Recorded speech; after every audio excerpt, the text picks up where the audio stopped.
Baller alert, calling out baller alert. Got no problems with baller alert, but everybody on baller alert and anybody else out there talking shit about me, here we go. The champ is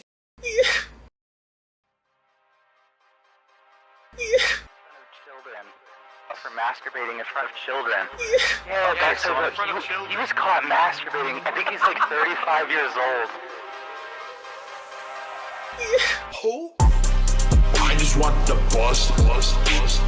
Oh man, bust. Give me the monster. Bust.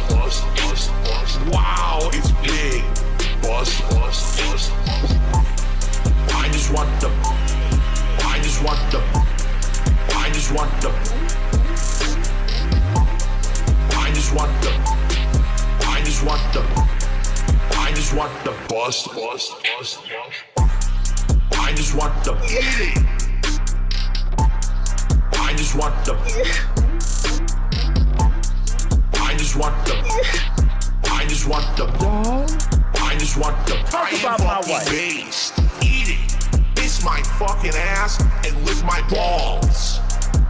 Fucking eat it. He's doing the meme. This is cringe. Eat it. I have to curate my content. I just want the bust. I want to have sex. Oh man, bust. Give me the monster. Bust. Please. Wow, it's big. Bust. Please. I just want the. I just want the. I just want the. I just want the. I just want the. Oh, we got another.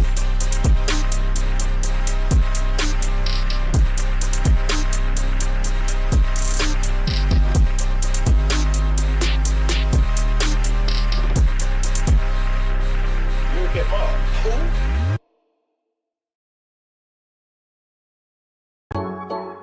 Give me your mailing address. I want to mail you a spoon so you can eat shit out of my fucking ass. Saying that because I am who I am, I can't eat shit out of my fucking ass.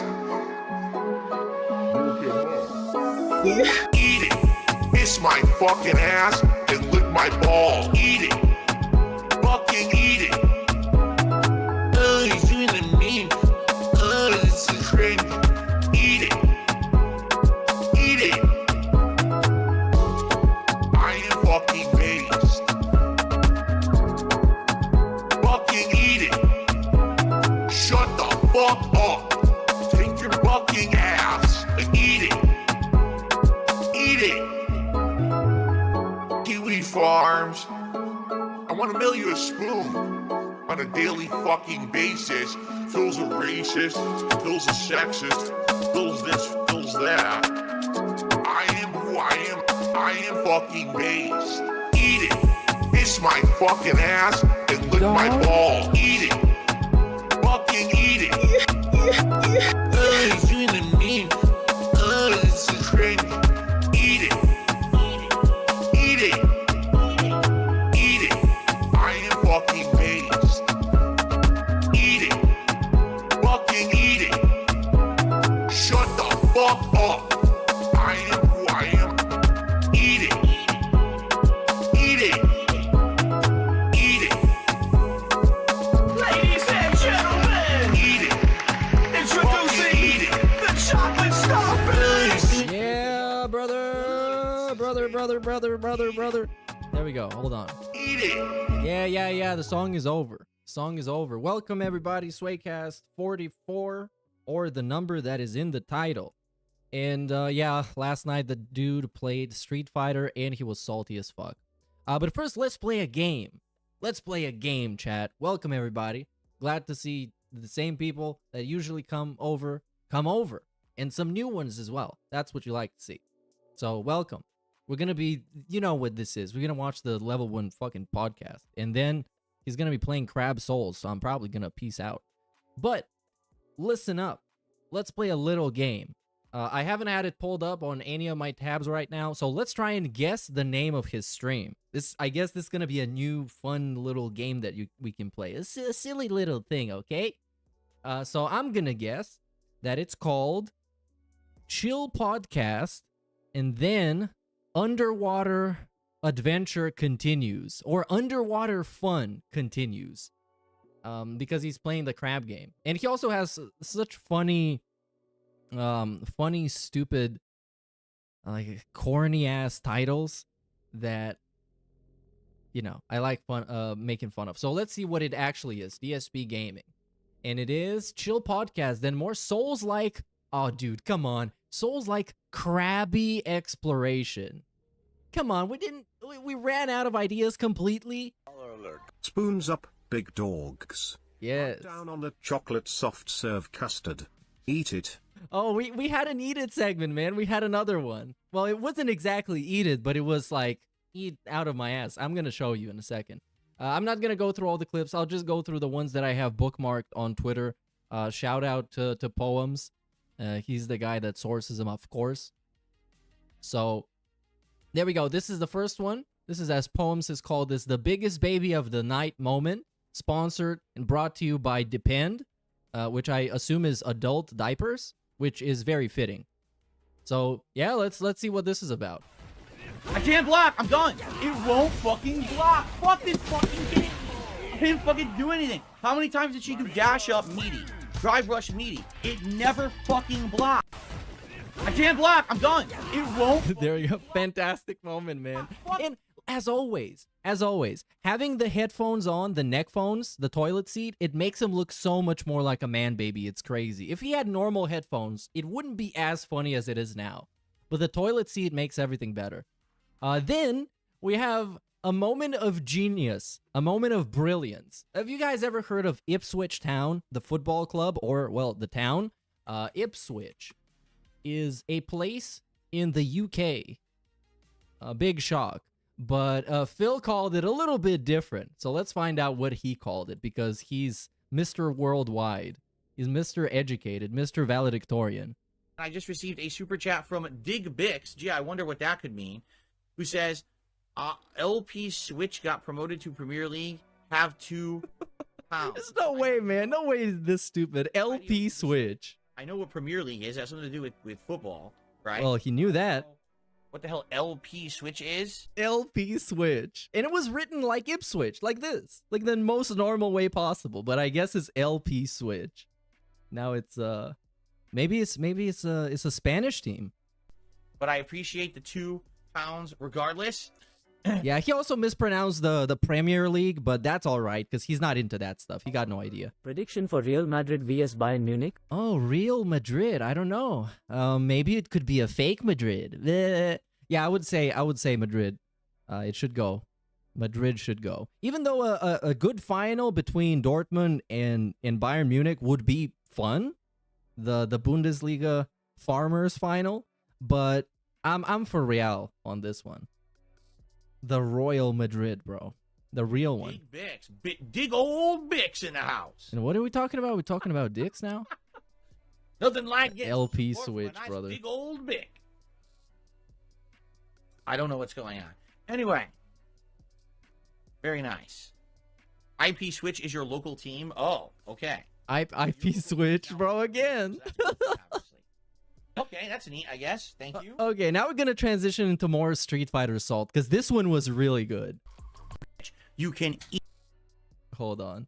Because here we get a whole, like, scat moment. You can eat my fucking ass, you scrub who tried to teabag. You fucking suck. You lost. I mean, I lost because my combo dropped because the game sucks online. So eat out of my fucking butthole, you fucking scrub. But what if I'm into that, though? What if I'm into that? Then it's not really an insult. It's more of a proposal. I might take it. I might take it. Spank your fucking ass offline 10 times out of fucking 10. 10 times out of 10. I'll spank your ass in a situation that none of us will ever be in it. Okay, that sounds good. Sounds like a DSP thing.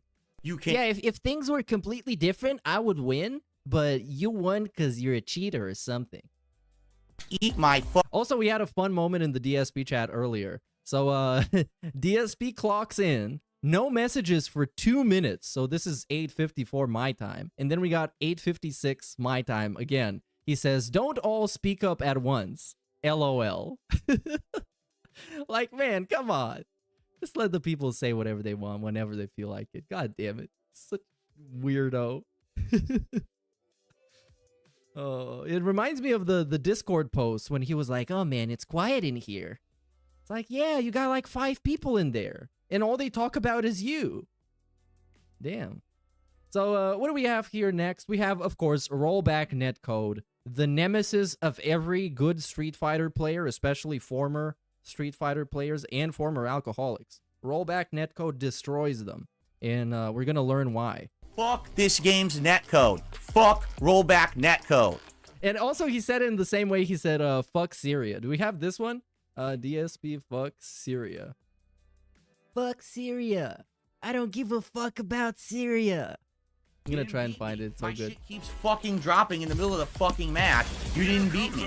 You pattern played, and I couldn't fucking interrupt with my moves or anything time because the game drops all my fucking inputs.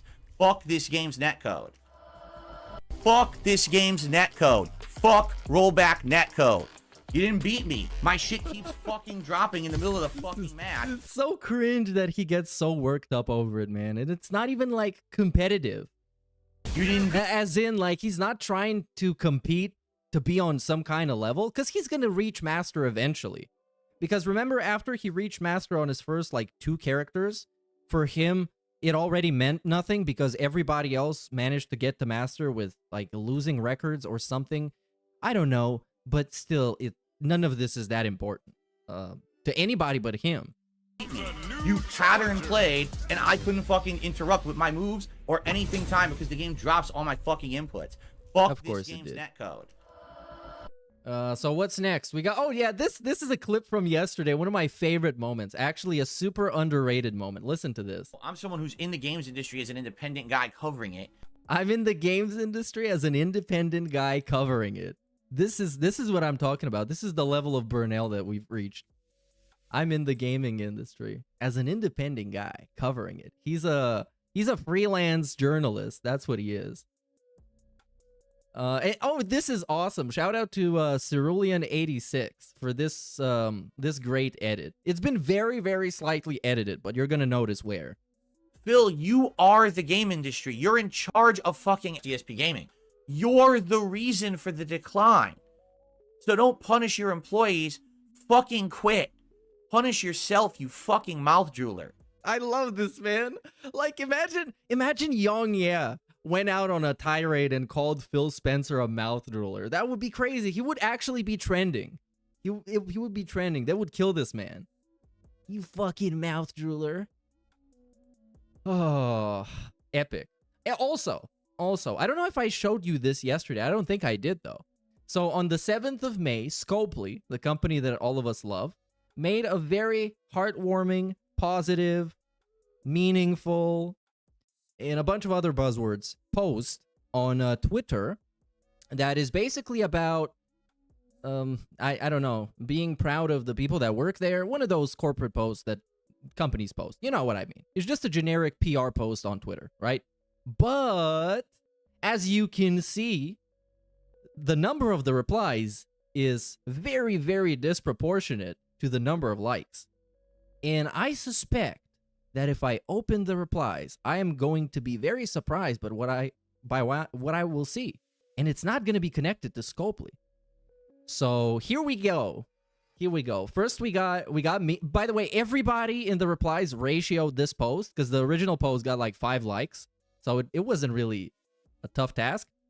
First, we got me. Because I posted it, it shows up first. Then we got Darksea the Flow with a meaningful post. Then we got Gamerface Gaming. You see it, all the all-stars have showed up. Then we got Taken L's. Then we got Dead Schooled. We got some username something with this particular photo. Then we got this particular photo that is outstanding. Then we have this one, a classic bust face, enhanced by AI, of course. And we just keep going, man. It's all Burnell. It's all the dark side. The dark side has taken over Scopely. And interesting enough, nobody, I guess, has been blocked yet because I didn't get blocked by them because I can still see the post. But who knows? Who knows? And I think that's it for the Twitter roundup. You can see who made all these posts that I've bookmarked, so go and follow them and like their posts, just like I do. And yeah, oh, this one is great. This one is great. It's a great montage.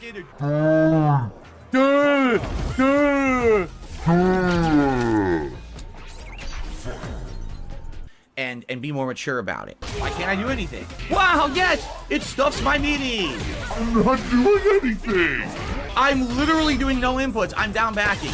Just So yeah, as you might remember, it was his New Year's resolution to be nice and positive to people in Street Fighter.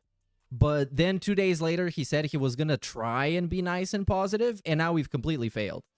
We've completely failed. But also, I have failed my New Year's resolution because mine was to hit Onision with my car, and I don't think that's gonna end up working out.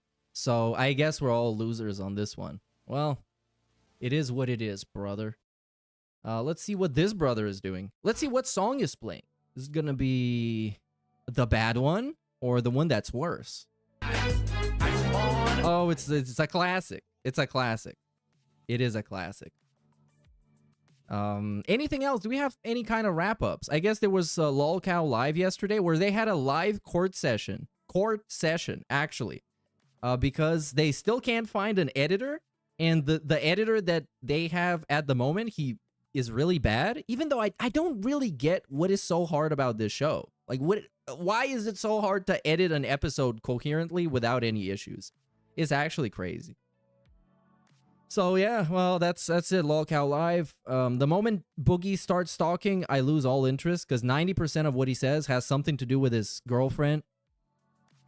And it's like, yeah, man, we've heard enough about it. There's nothing interesting. Oh yeah, speaking of which, his girlfriend is now gonna do OnlyFans, but she's not gonna do the naked OnlyFans, the good one. She's gonna do cosplay OnlyFans. So I guess, yeah. Because, well, the girl feels like she needs to contribute to the household, right? She needs to... Because this guy, Boogie, his whole gimmick is never having any money. And also dying all the time. Because he's been dying for like 5 years now. Or 10. Or 15. So the girl is like, yeah, what do? I guess I'm going to make an OnlyFans. So people can give us money. So, yeah. You know how it is with the LOLcows. You know how it is. Wings is as boring as he usually is. Hey, there we go. Wow, look at that intro. Can I get to skip it? I'm gonna not get to skip it.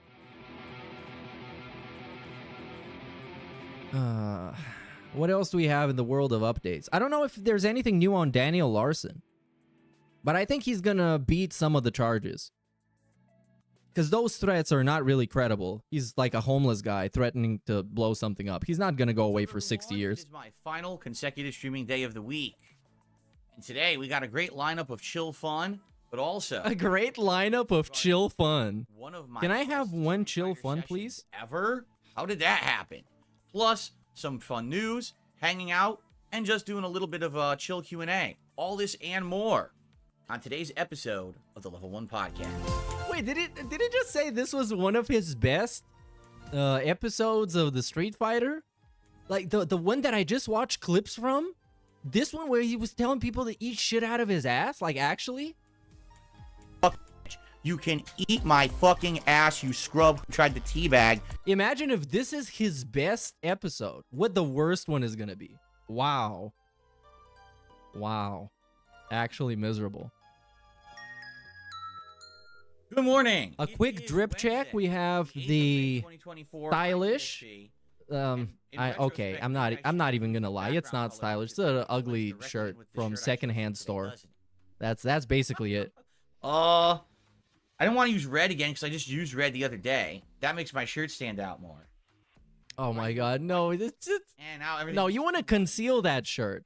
Big ups VLX for the mouth drooler emoji, dude.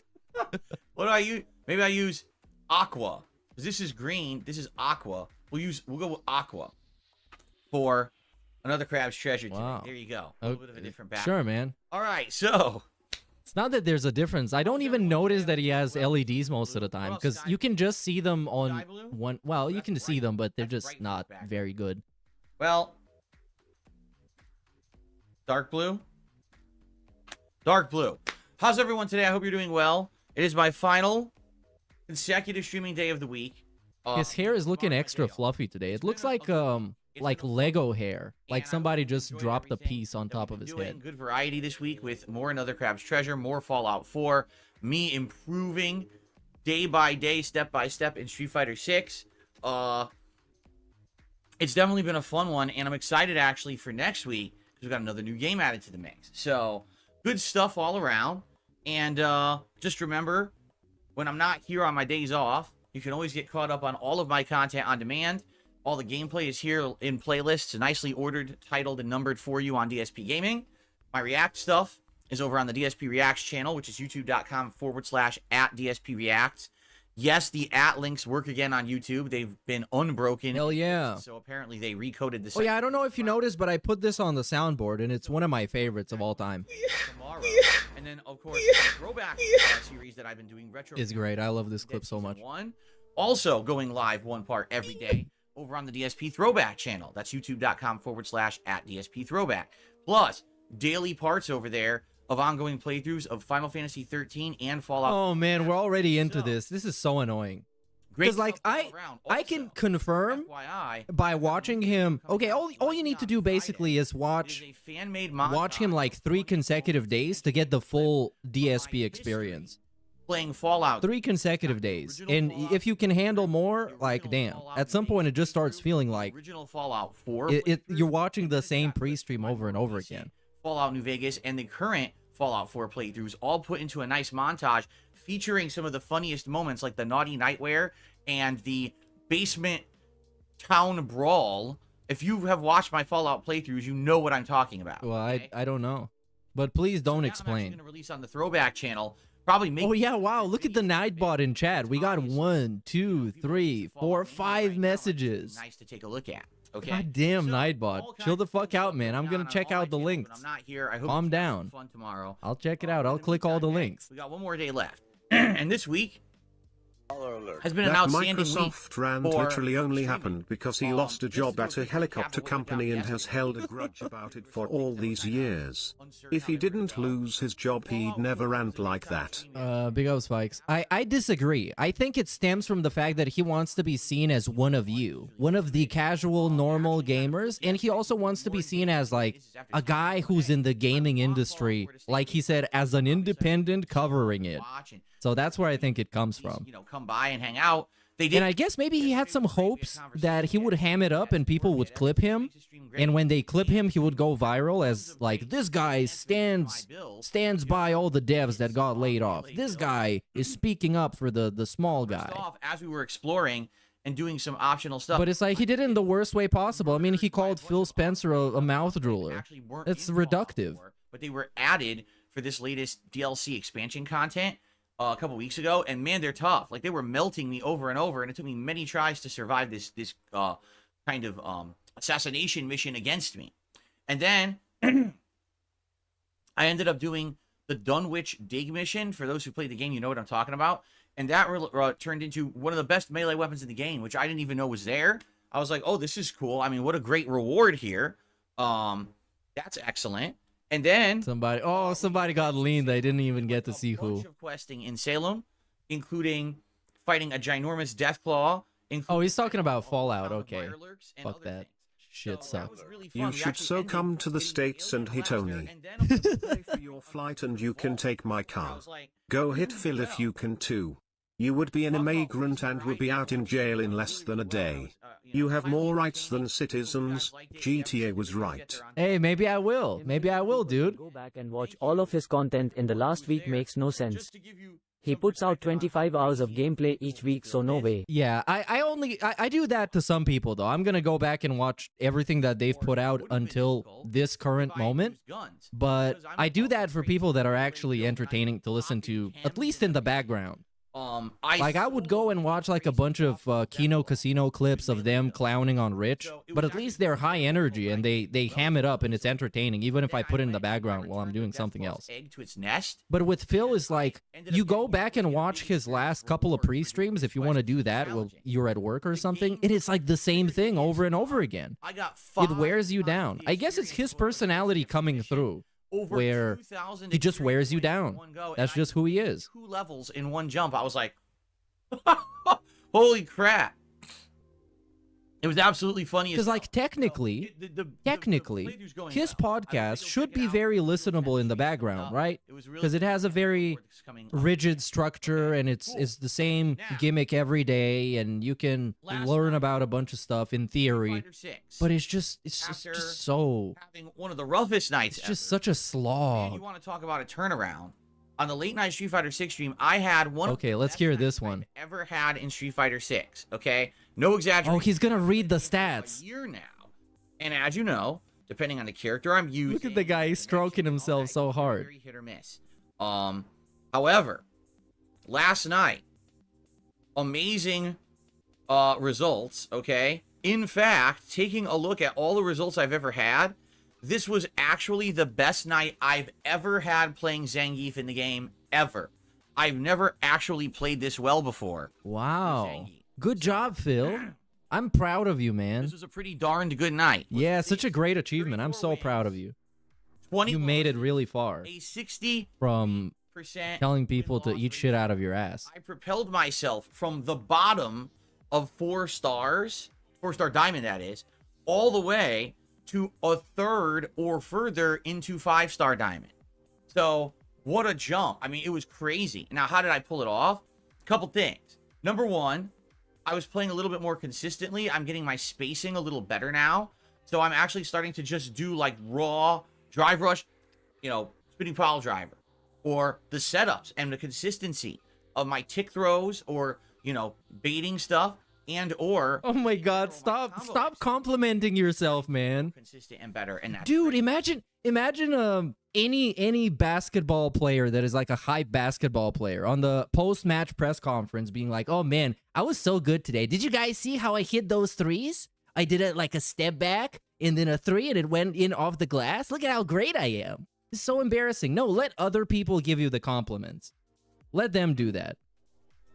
But admittedly, another thing, just to be honest, not an insane amount of overpowered top tier stuff. Did I fight Cammies? Yes, but I learned my lesson. If I fight a Cammy, and literally it's the same brain dead pattern Cammy that 99% of the time just straight up counters Geef, I played one match and I got the hell out of there.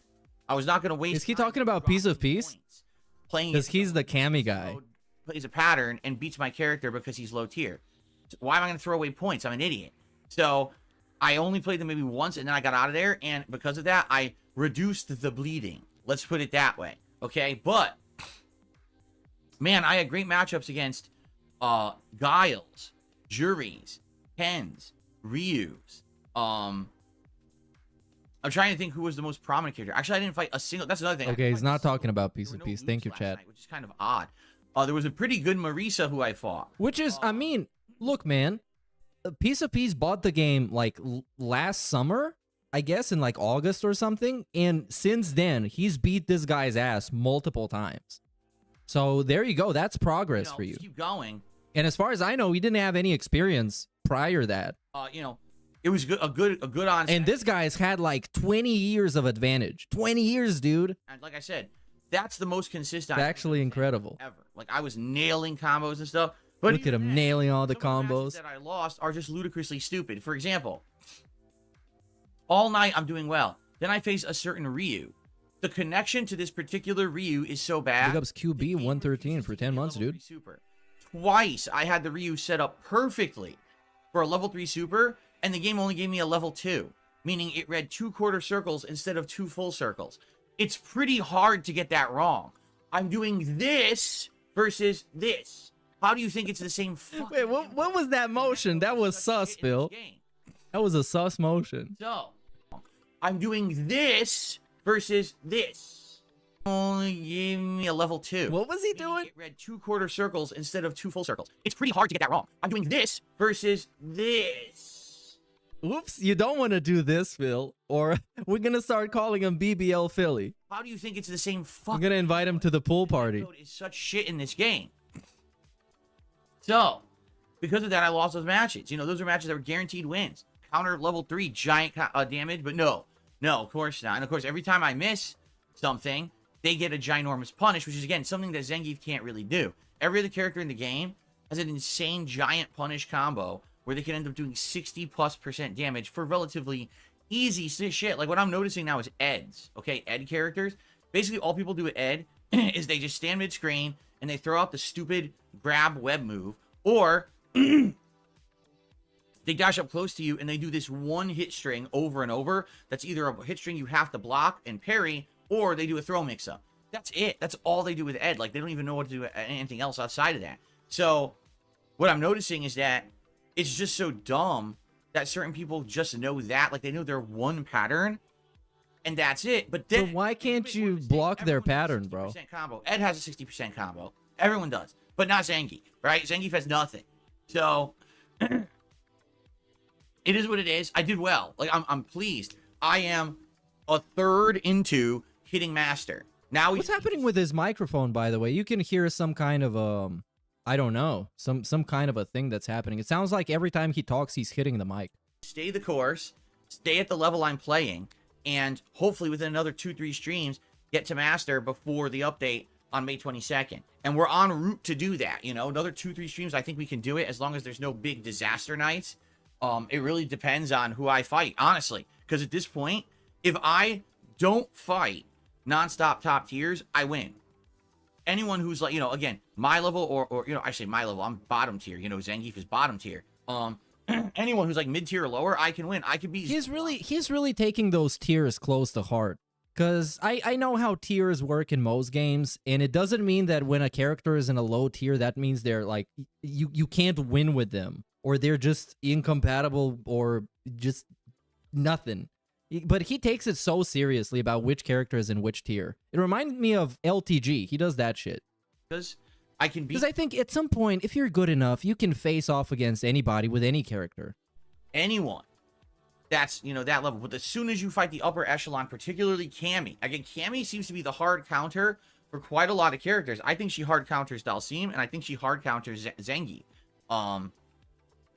So, yeah, all I need is to not have nights where it's just the same characters Speaking over and of over. casino, do you like Clams Casino? Clams Casino, well, I do know two songs. One of them is, of course, the classic Lil B song Pumped for more. You know, I came off that I forget the name out of, but you know, it's the one with the sample of Imogen Heap. And the other one is with Ghostmane, and I like both of them, so I guess I like him, yeah. I recommend if you The creative producer watch guy. the videos from last night, the 2 that I put out. It's the best Zangief gameplay I've ever done. I'm countering stuff with perfect timing, great setups, combos, mix-ups. And the thing is, it's funny, the best set I've done, guess what? Views are low. Why? Because I did good. Because a lot of What? morons out there only watch my stuff to see me suffer or fail. So, of course, if I do a set and I say, oh, rage because I failed, giant views. But the Giant moment I say, oh, I views. did really good. Oh, I don't want to watch that because I'm a fucking piece of human shit. And all I What? want to do is see some people have misery, right? You're a fucking scumbag if that's your mentality. What? What's wrong with you? I can understand, okay, he's struggling and it's fun to see him rage, but to literally have, like, way less viewership because I did good, I mean, that's fucking stupid. It just... You need to embrace that you're only entertaining when you're doing bad at anything. Anything. You just need to embrace that. That's just who you are. I don't get to determine that. Nobody else does. It just is. That's how dumb the fucking people are, right? Yeah, they're done. They're mouth droolers, man. They're idiots. But I don't care. I'm going to continue to get better at this game. This is the way for me to basically prepare for this. But it's actually crazy that he transitioned from complaining about the views being low to calling people idiots because they only watch him when he rages. It's like, yeah, they can stop watching you. They can never watch you if that's what you want. Session, just so you guys know. Okay, what do we... Hold on. Here we go. Notice how he started the podcast with the things he actually wanted to talk about, and now we're just gonna get 45 minutes of nothing. All right, what was I saying? Oh, yeah, so Street Fighter's done. What are we doing today? Today should be a fun day. Number one. Oh, no, it won't be. All right. Do you think Phil would get a V12 like BBL Drizzy? V12? Are we talking about like a V12 engine? or something else, because I don't know, bro. If you can explain to me in chat, I'm gonna answer to you, because I'm gin braining right now. The crab actually moves instead of having to press and release and everything's delayed. Having things actually happen. Oh my god, he's talking about the controller again. I hate this. And I'm really enjoying that. So I hope that Big ups the Elk for 5 months of membership, dude. To just having better controls, they've patched the game, and apparently this fixed a lot of bugs and Religion wonkiness that saga I've is been complaining coming. about. DSP will DoorDash Bulgarian food and love it. Use that as reason to convert to Bulgarian Orthodox. Get baptized in Sofia. Meerkat will be his You know, father. I will personally baptize him. Personally. I will personally throw him in a body of water and hold him down until he is baptized, or at least until I decide he's been baptized.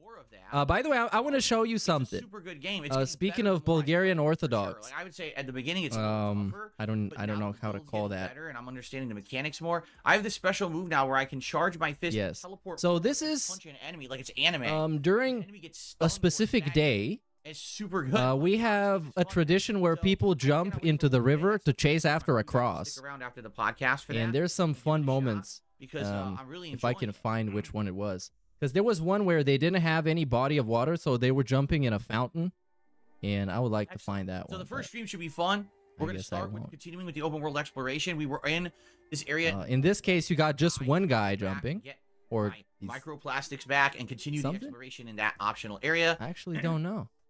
And then I actually remember in the dungeon we were just in, the Grove, there were 1 or 2 of the cubes in that area as well that we can go back and break and see what's in This them. one, I can't find it. Well, never mind. And that's cool. I'm excited for that today. It's going to be a good stream, a solid one. So I hope you'll join me for that. If we beat all the optional collectathon stuff and exploration, then we'll continue with the story, which is... Oh, and what is really funny is sometimes in regions that have more gypsies than other, gypsies just fight for the cross, which is kind of the opposite of what you're supposed to do, because the cross is supposed to bring you like happiness and health and wealth and all that shit, but they just fight for the cross because they think it's what's important is just getting the cross. In recent months, and it's later tonight on the late stream. Anyways, I'm just gonna skip this schedule because now I actually can. Won't be here tomorrow. And I hope you again have a safe day, a fun day, and you enjoy my content. He should play the day that I'm characters not he's here. struggling I'll against turn to on learn their Friday. weak points. Right? But he's DSP, so of course he won't. Yeah, right. That's a good point. He's gonna play all the characters that he likes, of course. Kitty reference game, which is right up my alley. Having, you know, Jasper Kitty. When I played Stray years ago, that was a hit. So the game is called Little Kitty Big City. Supposedly it's in the vein of Untitled Goose Game. Oh no. Untitled Goose Game. It's a game where you control a goose, and on surface level it looks like it's just silly, but no, there's Soon actually we'll have a puzzles child interesting and things it will you be have to do. baptized in Kit's belly button hole. Hey, That's what- hey, no, Sorry. no. At least you said sorry, but it's a bad visual. Stop it. DSP's ego is a judo master deflecting all critics. Yeah, it's like Kung Fu Panda. If it ends up being Kung Fu fun, Panda, that's what it is like. That's his ego. We're trying to deflect everything. We're trying to do all the martial arts. It's actually crazy. Then we don't ever have to play it again. And that's cool. That's the good thing about having games on Game Pass like this, is that we can explore and experiment with various games. Some will work, some won't. For example, Harold Halpin. What would Dave be like if he was a gypsy? Well, basically exactly the same as he is now, but have darker skin. As a streamer, didn't really work. People weren't really engaged or liking it. But then another crab's That's treasure. kind of how it The goes. opposite. Game is fun, challenging. It's interesting to watch. It's fun to play, and I can't wait for more. You see? So that's the cool thing. Will this game stick or not? I don't know. We'll find out on Friday when we check it out. Okay? Then Friday night, it is Friday Night Fights. It is more Street Fighter 6. Zangief trying to get him to Master Rank. Will I get him to Master Rank? Well, I'm just gonna say this. If I fight other Master players, Oh my god, why are we back to talking about you're this? diamond level, you get 250 points per win. Oh wow. Last night, I fought another Master player, and I beat them twice, and I gained 500 ranking points for one set. That's like playing 10 other people, right? So that's what's going to happen. If I play Master players and I beat them, oh yes, I'm going to be kicking butt. So let's see how it goes on Friday night. I'm excited. I hope maybe I can even get Zangief to Master Friday. We'll have to see how it goes. And let's pray for not an onslaught of Cammies, please. Right? Oh man. Okay, thank God we're done talking about this. Then It on was actually Saturday, very we'll very continue short on of a with Fallout segment. 4. It'll be the daytime stream on Saturday. Because usually these Street Fighter segments go very in depth with the stats. We could do another crab With the stats, he pulls them up on his phone and be like, "Okay, so I won 3 times against this guy, and then I won 2 times against this other guy, and then I lost 12 times. I'm doing really good, okay?"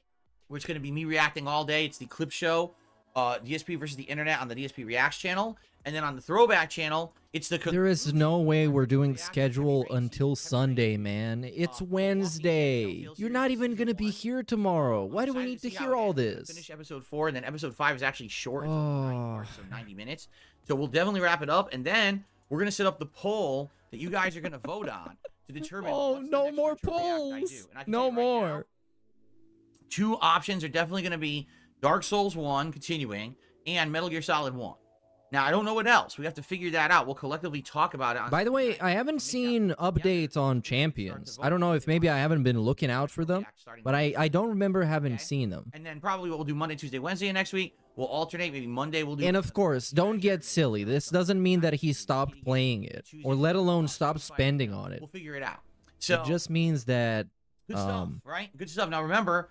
This is all pushed. I don't know. I don't actually know what it means. On the 22nd, excuse me, the 21st of May, we have Hellblade 2, which I'm definitely going to be playing. There's also the remake of System Shock. I'm going to hold off on playing from that on release day only because why not? I don't have too many games in the rotation.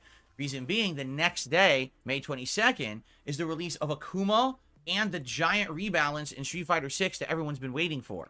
So with those 2 things coming, I know I'm going to be playing a lot more Street Fighter starting on the 22nd, probably even doing it as daytime streams to cover this content. And because of that, I don't want to start playing 10 other games as well. So 21st, Hellblade 2, 22nd, Street Fighter 6 expansion. Okay, and... Sounds good to me. I'm not going to watch that, but it sounds good, I guess. For Friday Night Fights on May 24th, okay? I have something special planned, and that's all I'm going to say for now because I haven't set it in stone yet. But once I do, I'll let you know something special for Friday night. Then Saturday, May 25th. Oh man, now we get to speculate what the special thing is. What do you guys think is going to be? I think he's going to play against Cat. Yes, they're going to play Street Fighter.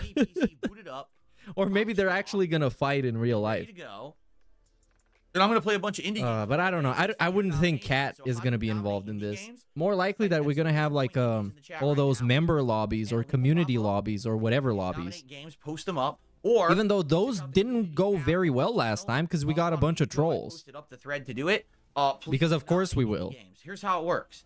We're going to have that run for 1 more week. Okay, so at the end of next week, I'm going to sit down, count up, tally up all of the games that you nominated. And the most nominated games, meaning, let's say, I don't know, let's say Spelunky has 3 or 4 nominations, while all the other games only have 2 or 1. Well, Spelunky will make it into the final poll. We're probably going to have a final poll of maybe like 10 games. This is so contrived. It's so complicated. We don't need this to be so complicated. Just like, why doesn't... Oh my god. Because this is a gamer who doesn't really know much about the gaming landscape, as shocking as this might fucking sound.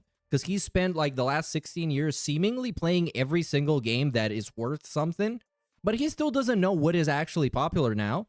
So he's having people suggest him games instead of him just picking a bunch of games that he thinks are going to be fun to stream and can make for a entertaining event and just playing them, or at least putting them in a poll to see what people want to see the most or something. Games in a marathon. No, it's again, as always, tell him what to do, tell him how much you want, tell him how often you want, tell him everything. And all that is up to him is for him to play the video game, and then you need to pay him. That's how it works here. That's the transaction on May 25th. Now there'll also be some food that day. There'll probably be some booze that day. You know, it'll be a laid back, fun environment. Hey, what about? Wait! I thought you told Nick Riccietta not to drink on stream and that it's a really bad thing to do. And now we're gonna drink on stream again? Oh man, it's almost like you don't follow your own advice. Because this is how I get exposure to games that normally I would not play. And I have not done an Indies Marathon in so long. It's been years now. So this is going to be fun to get re-exposed. And by the way, I have a mini PC that can play them now. So now there's a whole new world of content that's possible that I can be checking out instead of always be console-centric. I would actually, I would advise drinking on stream.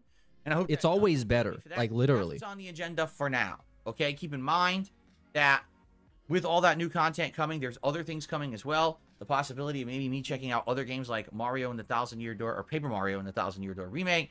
I believe the end of the month is the re-release of DSP's ego Multiverses, is a which I judo might check master out. deflecting all critics. June, we got some Oh yeah, we played this one. stuff coming out. Big ups Boat Night.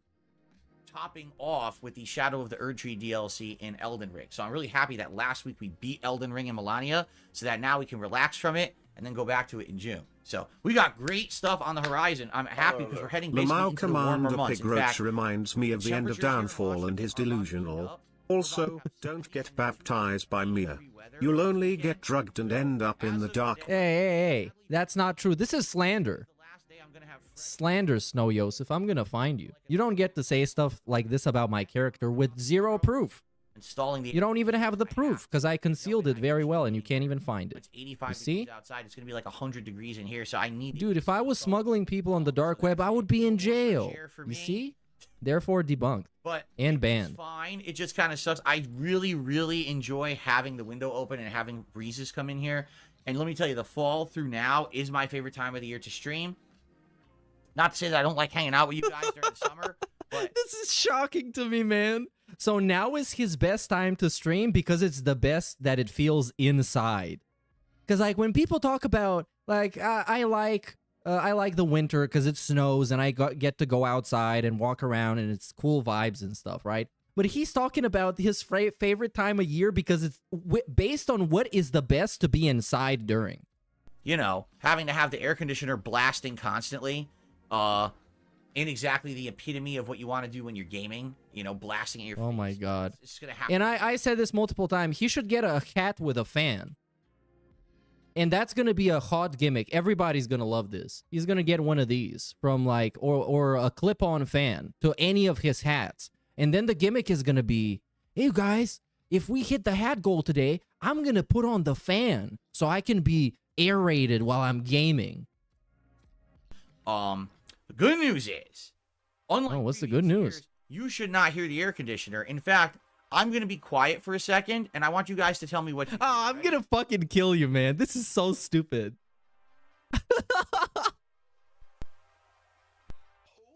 Whoa, do you hear it? You heard nothing. It was silent. Well, just so you know, the same PC fan is on over there that's always been on. The same office fan is on that's been on, and there's landscapers outside, and I could hear a lawnmower. Whoa. Nothing. This is These revolutionary. that I have installed on this microphone are working beautifully.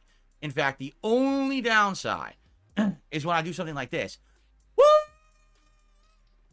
It cut off. The way he talked about them, the filters that I installed. When I tell you, I'm not joking about this, I'm not over exaggerating. Putting a noise gate in OBS is less than 10 clicks. Less than 10 clicks. Here, and it cuts off. The filter stops. And it's automatic. You don't even need to configure that. You just set it to like the highest level and you're done. Noise. Also, when I whistle, You shouldn't be whistling to begin with.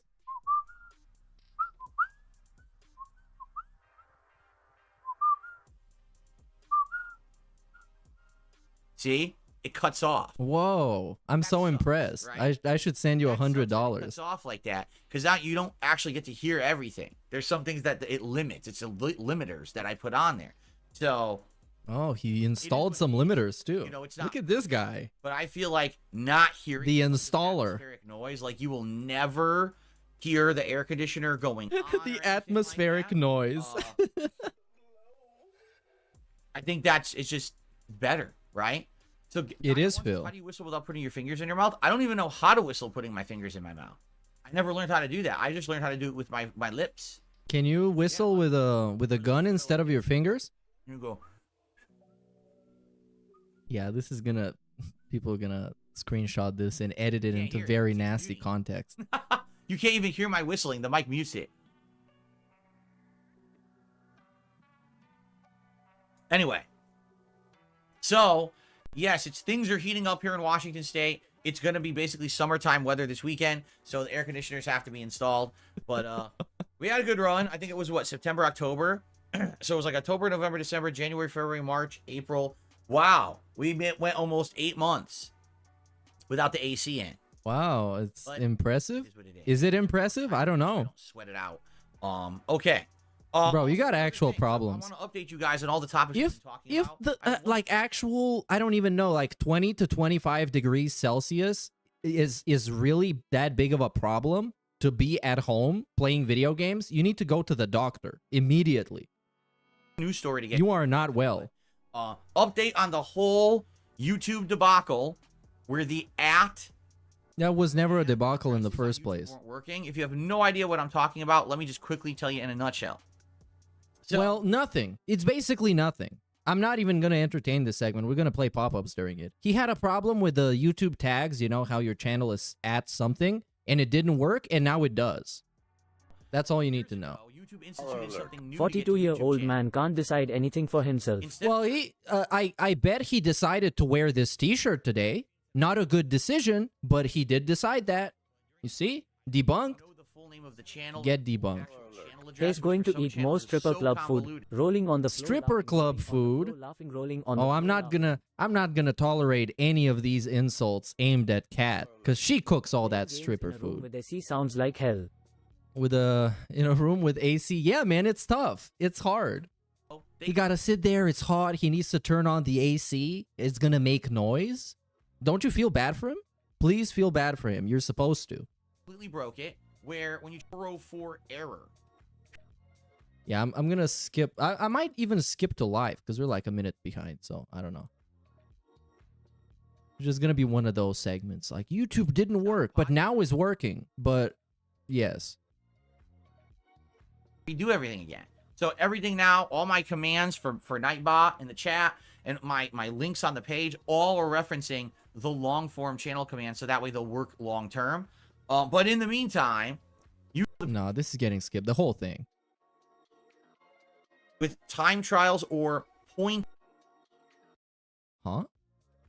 And Nightbot is going crazy in his chat. Is wilding out. We got 3 out of the last, what, 7, 8 messages? It's just Nightbot. Certain amount of points in distance, and then it would switch over to Mario Brothers, and you had to get a certain amount of coins. And once you did all those, you won, and it would tell you your time and your score ranking. And this was the tournament. So this is a famous thing in the 90s, and the cartridges went on to be ultra rare and end up being collector's items worth thousands of dollars. So what the heck is Nintendo World Championships NES edition from today? Well, it's officially been announced, okay? On July 18th, Wait, isn't this a DSP news segment? releasing Where's the layout? a new edition. Just listen to this. Test your speedrunning skills in over 150 challenges from across 13 different NES games. Aim for the best time in speedrun mode, compete for a spot on the global online leaderboards in the World Championship mode, or gather up to 8 players for a local party mode. What games are included in this new version? Just listen to this. Balloon Hunt. Well, I got it wrong already. Let's try that. Hold on. I completely botched that. I apologize. I'm getting old. I can't read. I'm senile. I have hair growing out of my Yeah, I ears. think- My balls hang out. I think it's not the age, it's the alcohol. Motion machines. So give me a second here. I got to read that again. I actually got the first game wrong. Yeah, take a nice hydrational sip. Hydrational. Is this a word? that I don't again. think it is. Ready? It is now. Games included are Balloon Fight, not Hunt, Balloon Fight, Donkey Kong, Excite Bike, Ice Climber, Kid Icarus, Kirby's Adventure, the original Metroid, Super Mario Brothers 1, 2, 3, and Super Mario Brothers The Lost Levels, meaning all of the classic Super Mario Brothers games are in it, plus The Legend of Zelda and Zelda 2, The Adventure of Link. So, you want to talk about crazy variety. I mean, that's some of the most iconic early NES games, right? Now, notably missing, no Tetris and no Outrun, and I'm going to guess that's because actually, for those people who don't know, those were third-party games. Like Tetris actually was never an officially, like, owned Nintendo franchise. In fact, there was a big controversy about it, of who owned the rights to Tetris. And remember, there was actually one company who thought they owned the rights, so they made their own version of Tetris versus the other version, and there's 2 versions of Tetris you can play on NES. Anyway, this sounds fun to me. Like, this sounds something like could be interesting for challenging like late night streams, trying to do these different runs. So they're saying there's 115 challenges, you know, or 150 challenges. Speed running or trying to actually do the tournament, which is basically what it was in the 90s. Get the best score, the best time, and compete against people online. So that sounds fun to me. Now, is that good for long term? Probably not. But I could definitely see a few streams coming out of that that could be pretty interesting. All right. However, there is one little thing that we have to talk about. And of course, now he's going to tell you why this thing sucks. First of all, let me put it on my calendar. This is July 18th. Oh, look at this guy. He has a real calendar in his phone. He's going to mark it. I should play this game on this day, okay? Shit. Okay. Okay. Baller alert. The way he gets excited about 10-year-old tech. Bro, the whole filter thing, like people been telling him about this since like probably 2013. All right. OBS has always had noise If you cancellation. want the physical version, And he's always had it noise. comes with a whole bunch of special stuff. But of course, since he is doing it, Old replica it's like the hardware, best thing ever. which is supposed to be a replica of similar to what the original game looked like when you know, back in the day for the tournaments. It's $59.99, $60. Okay? But most people are probably just going to get the digital version, and the digital version is $29.99. $30 to play basically a hacked ROM version of a bunch of classic games that's set up for speed running and challenges. I mean, do you think there is... I can't stop burping right now. Do you think that... Yeah, I can notice. For me, I mean, there's nostalgia involved. There's a factor of, like, challenge involved. I think it's neat. This is like the Hangover podcast. In doing. Like, I would like to buy this game and do some streams of it. But the question is, are people going to actually care? Would people show up to those streams and hang out and engage and get excited if I can beat this challenge? Probably not. And will there be support for them? But as long as a whale shows up, you don't care, really. Would people actually show up? Or is this something that's just for me, but not for the audience, right?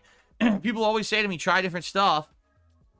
This is something I would actually be genuinely interested in doing that's completely outside of the normal realm of what I do. Okay?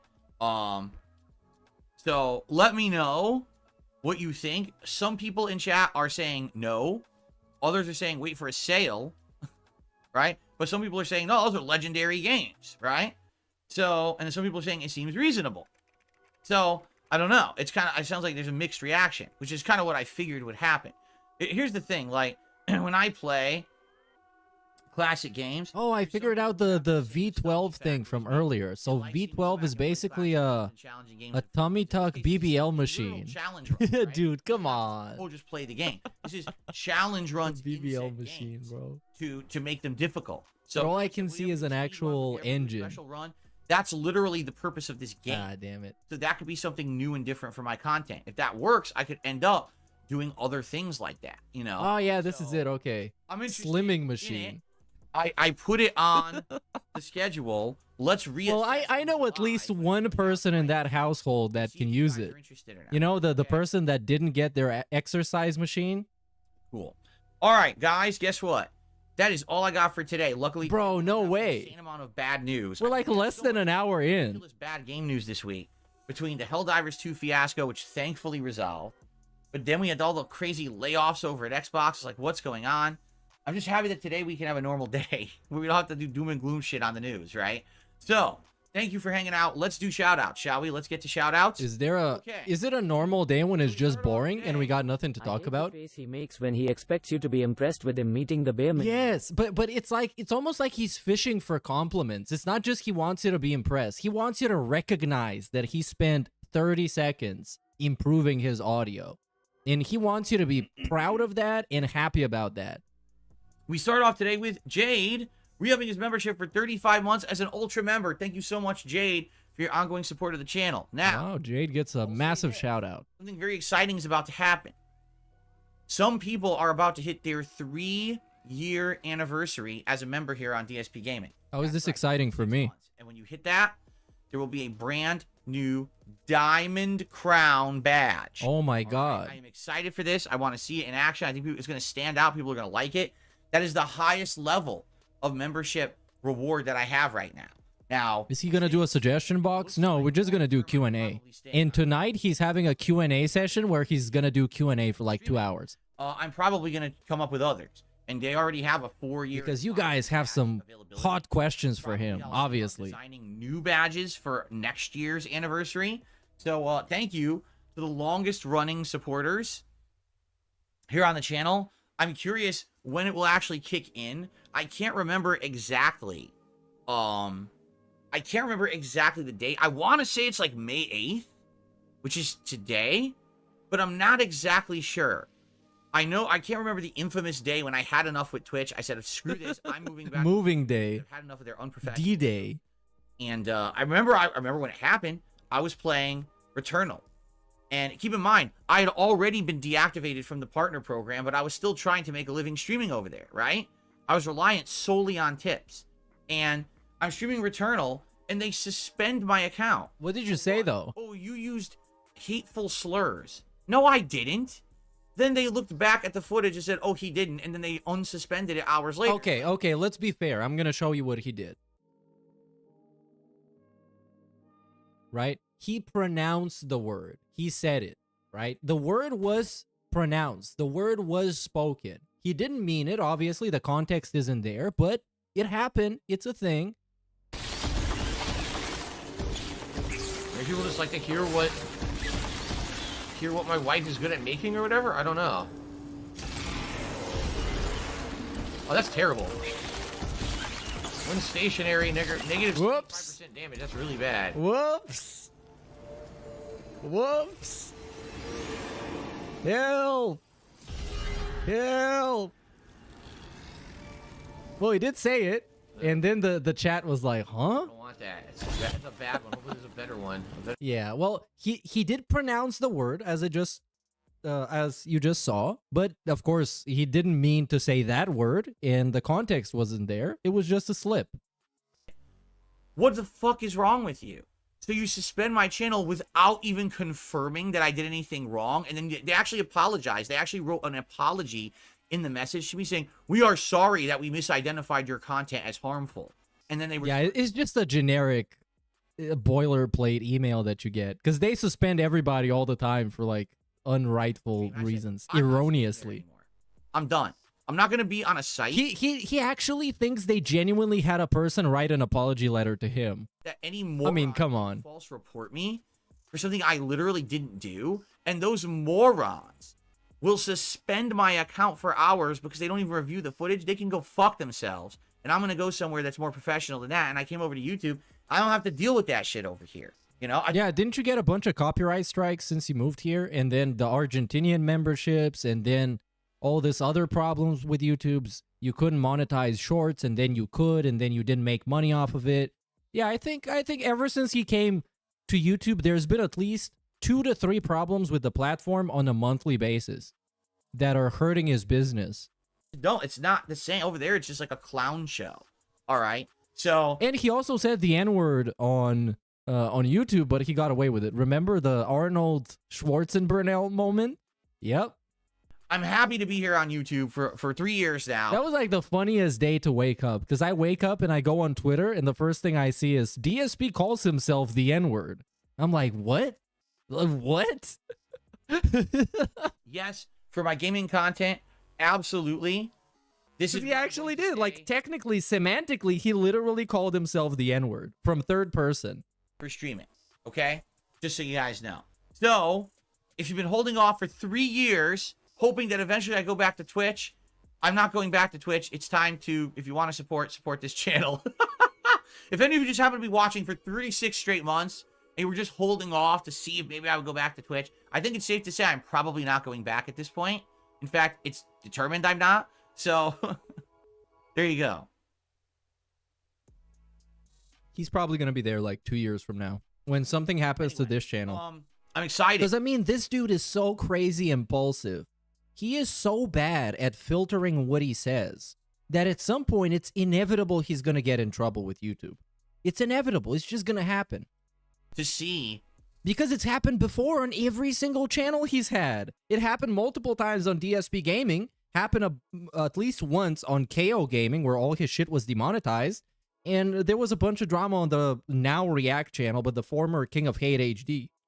When this 3-year anniversary is hitting for some people. Right now, no one. We have a few people who are close. like 35 or 34 months, but no one at 36 yet. I know there's people that day one became members, so we just have to see.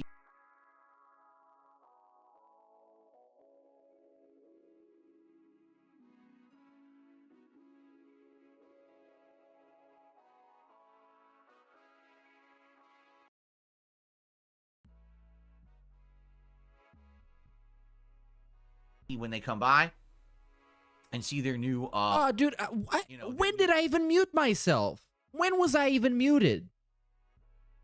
Fuck this. It's the guy that made the detractor game. He left him a super chat saying that Phil's been avoiding him.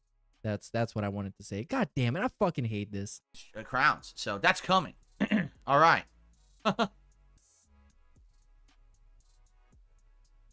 This is me right now. Anyway, all right. So thank you guys.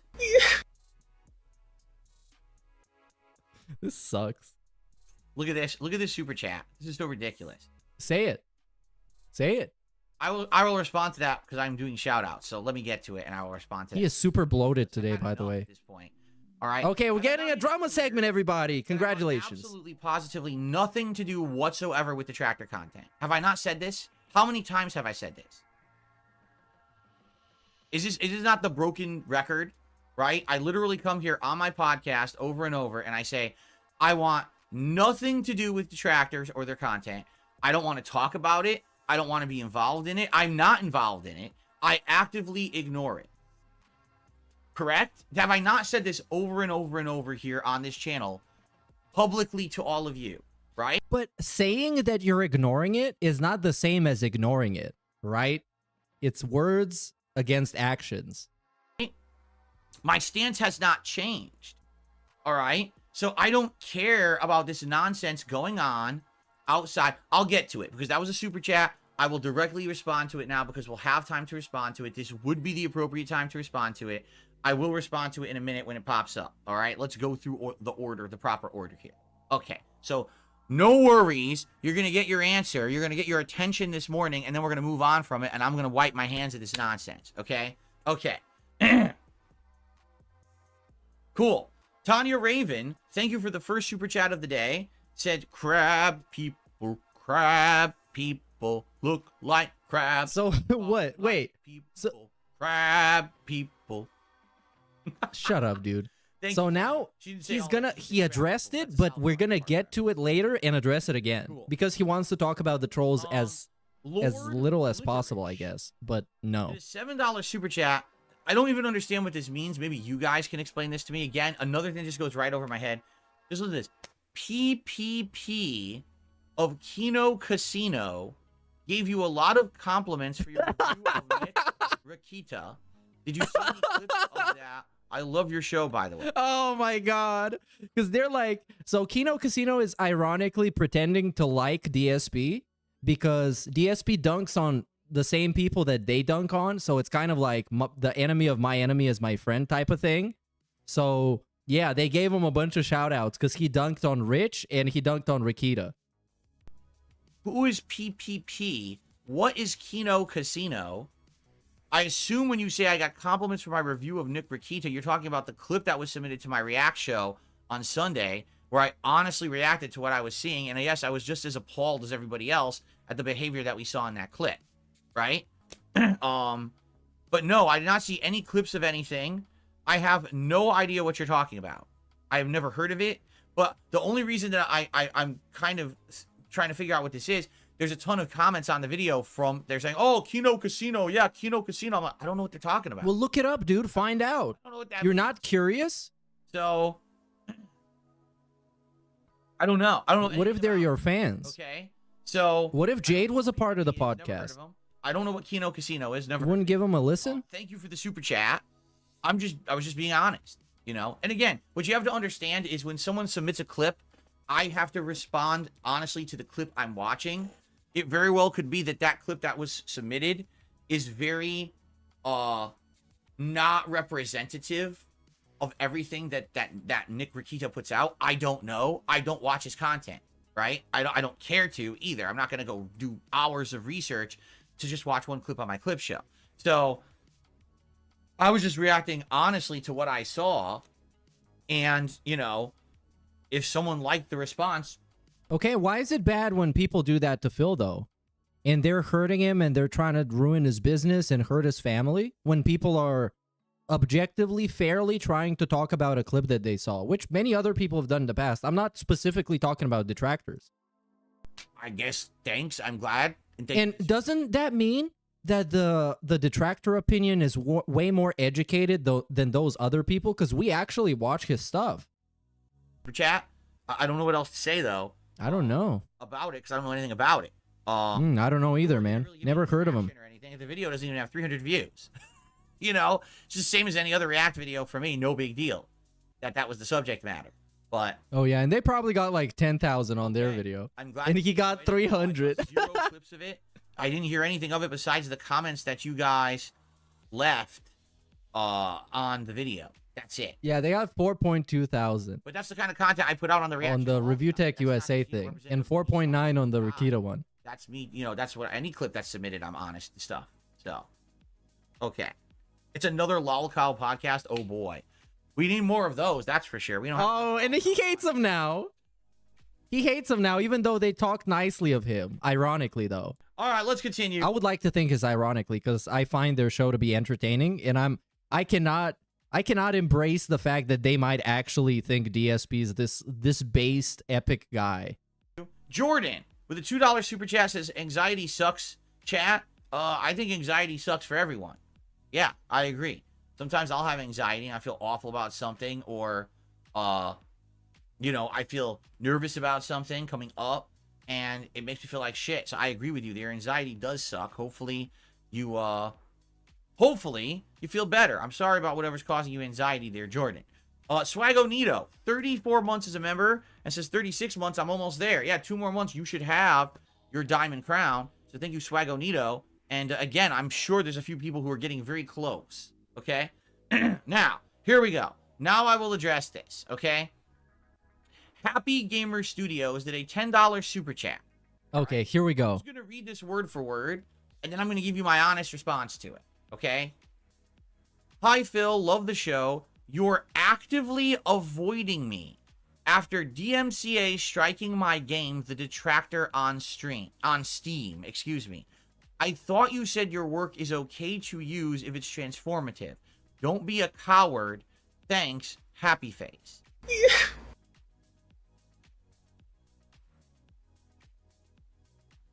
Okay, what is so appalling about this?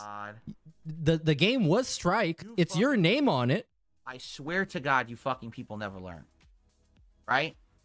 Have I not said 1 zillion times on this show and in my content, I want nothing to do with you, your content, your trolling, your bullshit, whatever it may be. I don't want to be pulled into your vortex of nonsense, okay? I have nothing to do with anything you're talking about. Zero. So you didn't take down the game. So fucking ever.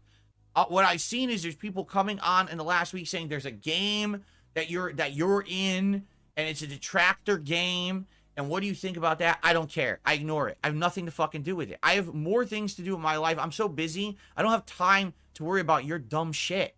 You are the least important thing to me on this fucking planet. I don't want to know about what so-and-so said in a video, what documentary is coming out, what video game that makes fun of me is coming out. No one with a brain fucking cares. It's the same circle-jerking, mouth-drooling, mentally challenged group of people who like that shit. No one who's normal and has an actual life outside of sitting in front of their fucking computers all day cares about that shit. Do you understand me? So I want nothing to do with it. I don't know what you're talking about. I didn't strike anything. I didn't do anything. I want you to take your super chat and I want you to shove it up your ass. Shove it up your ass, bro. I'm done being involved with the tractor shit. I've told you this a million times. It's not me. Here's what you really need to do. Look at your community of fucking really antisocial losers and wonder why they keep striking each other's content down. But what? Why? What? February, I did the usual annual video. I don't strike stuff. I'm not involved. But then you showed that you strike stuff. So that's not very believable either. Because in his I didn't strike people video, he reveals that he actually struck people. So why the fuck do you keep bringing it up and making accusations and content? I have literally never Matt, fucking involved in no. any of this, Matt, ever. no. This is your own community striking each other down for attention. But what? How can it be for attention when the guy says his name was Phil Burnell in the DMCA claim? Like, come on, man. Seems to fucking work because look what's going on now, right? Here's what you do. If you get any kind of a DMCA takedown or a strike from me, you know it's not me because I don't do them. I never have. I don't care. I never have, by the way. The person that showed his DMCA flag history, where he flagged Dark Dave Mirror, a bunch of other stuff, and Super Crazy on a very transformative video, by the way. Sit here playing games all fucking day, all right? I just don't want to have anything to do with you. So stop bringing me up. You know how abusable DMCA is. How many people have been taken down falsely with basic information about me? My name, my address, my phone number, and an email address is apparently enough for impersonation for DMCA takedowns. I don't stand for it. I have publicly said over and over and over. So he's fine with people, quote unquote, breaking the law, as he would say it, using his name, which is identity theft, right? He's perfectly fine with it. He's not going to do anything about it. I don't want anyone taking anything down in my name, but I'm not involved in it. And every single time that this process happens, I'm like, I can't do anything about it. I've literally contacted YouTube. I've contacted Twitter. They don't care. You want to know what their attitude is? Get a lawyer. That's what their attitude is. Not to me. To you, the people who are having your content taken down. That's what I've been directly told. Get a lawyer and do what? Are they going to sue Phil? Who are they going to sue? They're going to sue Phil because his name is on it. Tell them to get a lawyer and seek. Because eventually somebody's going to be crazy enough to where they're going to get a lawyer. They're going to actually do it. Legal help with it. And it doesn't have to be out of necessity. It could be out of pettiness. And then they're going to sue Phil. Who are they going to sue? Because you can't help them if you didn't do the takedown. So there you go. Get a lawyer. Contact the appropriate party, whether it's YouTube, Twitter, Steam, whatever the fuck it is, and say, I think this is DMCA takedown's false. I want it removed. And they should. All right? But I'm not involved in this. I have nothing whatsoever to do with it. Stop bothering me about it. Really, at this point, I've had fucking enough. To this point, I'm not even gonna address it anymore. If I see a super chat, I'm just gonna ban you fucking outright because it's never me. Do you understand? Except all the times that it actually was, and he showed us. He actually showed us. It's literally never me. I tried ignoring it all fucking week. It's never me except when it is. All right? All week. And you guys fucking keep bothering me. All right? I'm done with it. Here's what you do. You want to know the truth? Here's what you do. Leave the detractor communities. What? It's obvious they don't care about abiding by the law. They literally strike each other down in every way, shape, and form to cause more drama. Why? Because they're just trolls who want attention. So every time that you've done this and publicly addressed it, all right, you've given them exactly what they want by freaking out, saying, Phil took down my game. I didn't. So you created a situation that gave them the attention they wanted. You fed the trolls, and now guess what? They're just going to keep doing it over and over because you gave them what they want. Bro, he really wants there to be a civil war in the detractors so they can go away, but it's just not working. He has some really bad points. What's hilarious is you're obviously a troll if you made a game that's negative about me, but you don't even understand how fucking trolling works. You're an idiot. What? What? What? I actually don't get this. Oh my god. You're a troll, but you don't know how trolling works. But when people troll you, that's breaking the law, and they could go to federal prison or something. So I guess I don't think you know how trolling works either. What? Here, are you ready? Here is your official statement. I, Phil Burnell, We got the government name too. That's great. on this day of May 8th, 2024, once again publicly state, I have not issued any DMCA takedowns against any videos, any tweets, any games, or any content on the internet. That is a lie. That is already a lie. I don't know who's doing it, but Because he has factually issued takedowns and he showed it. Like, why are we changing history now? if someone has done it, they've done it in my name, which is against the law. It is fraud, and these should not be taken seriously. I thought it was identity theft. It seems that companies don't have any safeguards set up for this level of impersonation, and they don't care. I've been outright told by companies like YouTube that the only way to solve it is to get a lawyer. So I'm sorry it's happening, but it's not me. Leave me alone. Have a nice day. Sure, man. Sure. With it. Do not bring it up in my chat again. Great statement. Rules to bring up detractor content in my chat, so don't fucking bother me again. You understand? I'm laying down the law on this bullshit. I've had enough. Like, you really start to piss me off when I have to waste a segment on my podcast about your bullshit because you're an idiot who made a negative game and you're surprised that other negative people are fucking with you. Yes, because you're an idiot. Because you made a negative game, so people are going to fuck with you. But everybody loved that game. Like, everybody did. And they all retweeted it, and they spread the word, and they have fun with it. We talked about it on the Gundam show for the May the 1st.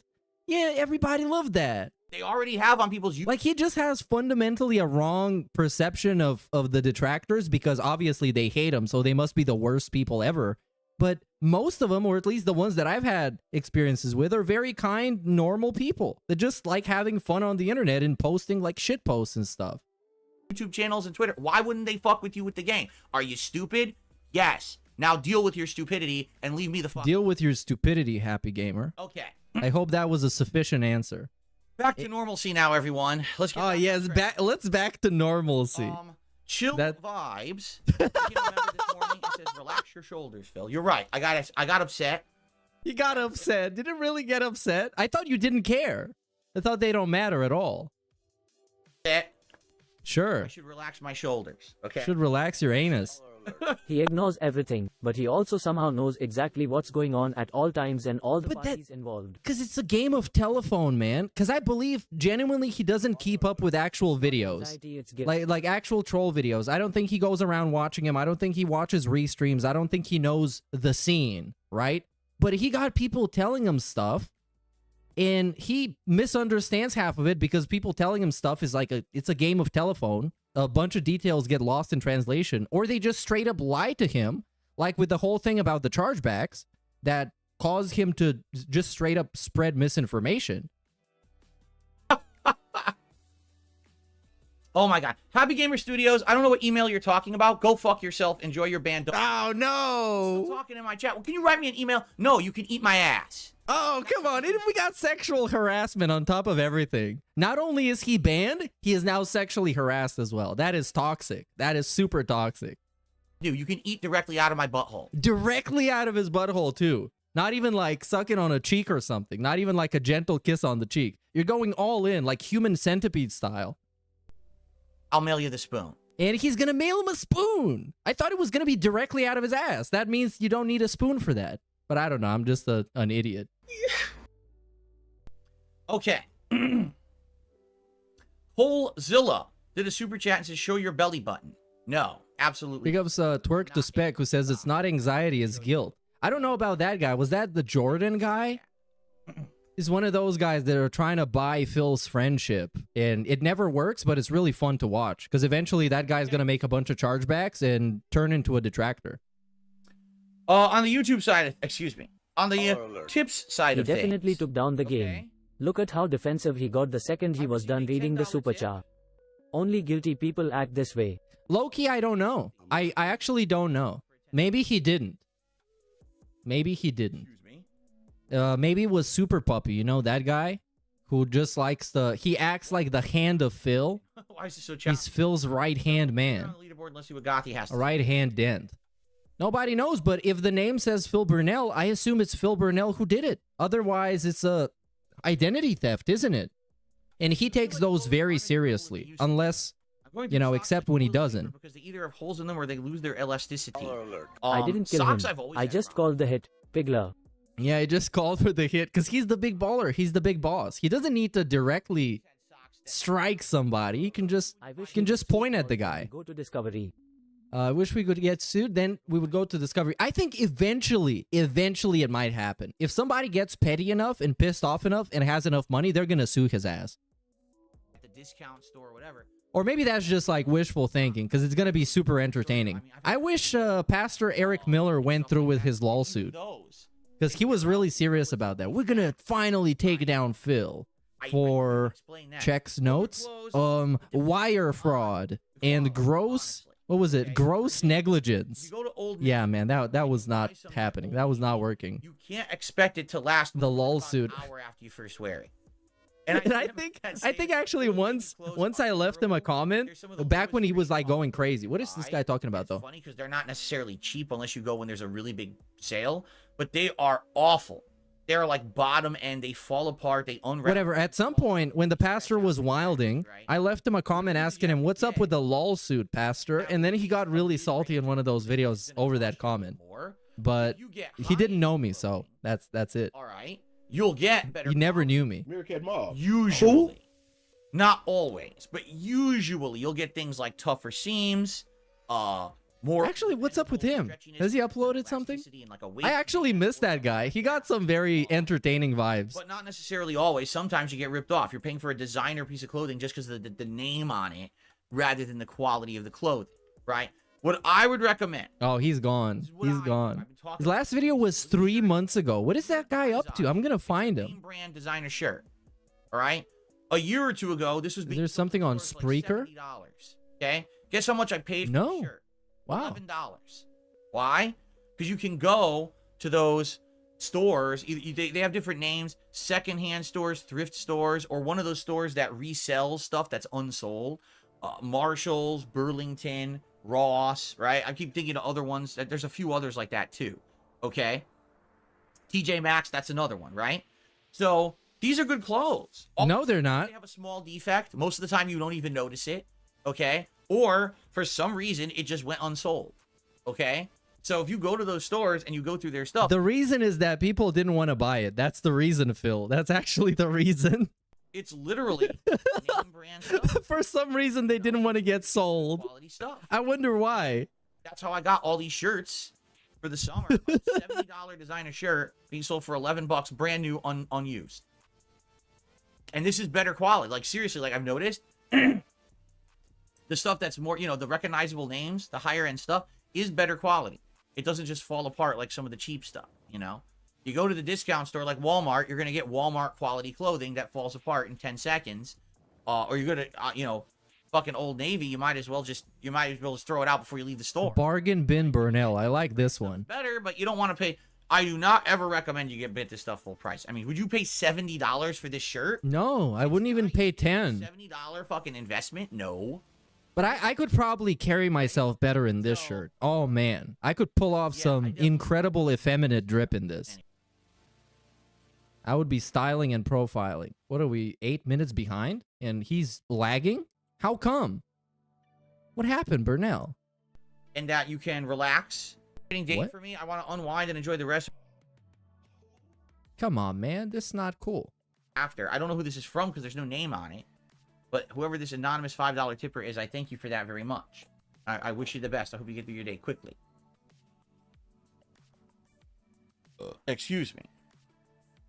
Okay. Now, his problem is that he has no sense of style, which is fine. All the shout outs so But far, at the same time, he was much better with gaming clothes because this just looks so awkward. He looks like he doesn't belong. To talk. Oh, Gothy Senpai says that makes sense, but I'm not shopping at Goodwill. I've never been to Goodwill. There's actually a store nearby. It's called Plato's Closet. Now, I don't know if it's a local chain or whatever, but they basically what you do is people bring in clothes that are either almost completely unused or completely unused, but for whatever reason they couldn't return it to the store, and they sell it to this store, and this store like will wash and clean. Yeah, he is also funny looking in general, so it doesn't really help him wearing any kind of clothes. Tags from the store on them, so you know they were never worn. And I buy a lot of stuff there for very cheap, you know, and they have good sales and stuff too. I would recommend something like that. If there's something like that near you, because I don't know if that's a local thing or not. Yeah. But I've never been to Goodwill. Goodwill probably will just take anything, right? And in that case, you probably don't want to be buying something that is, you know, the seams ripped. It has a be stain or something. You want something better than that.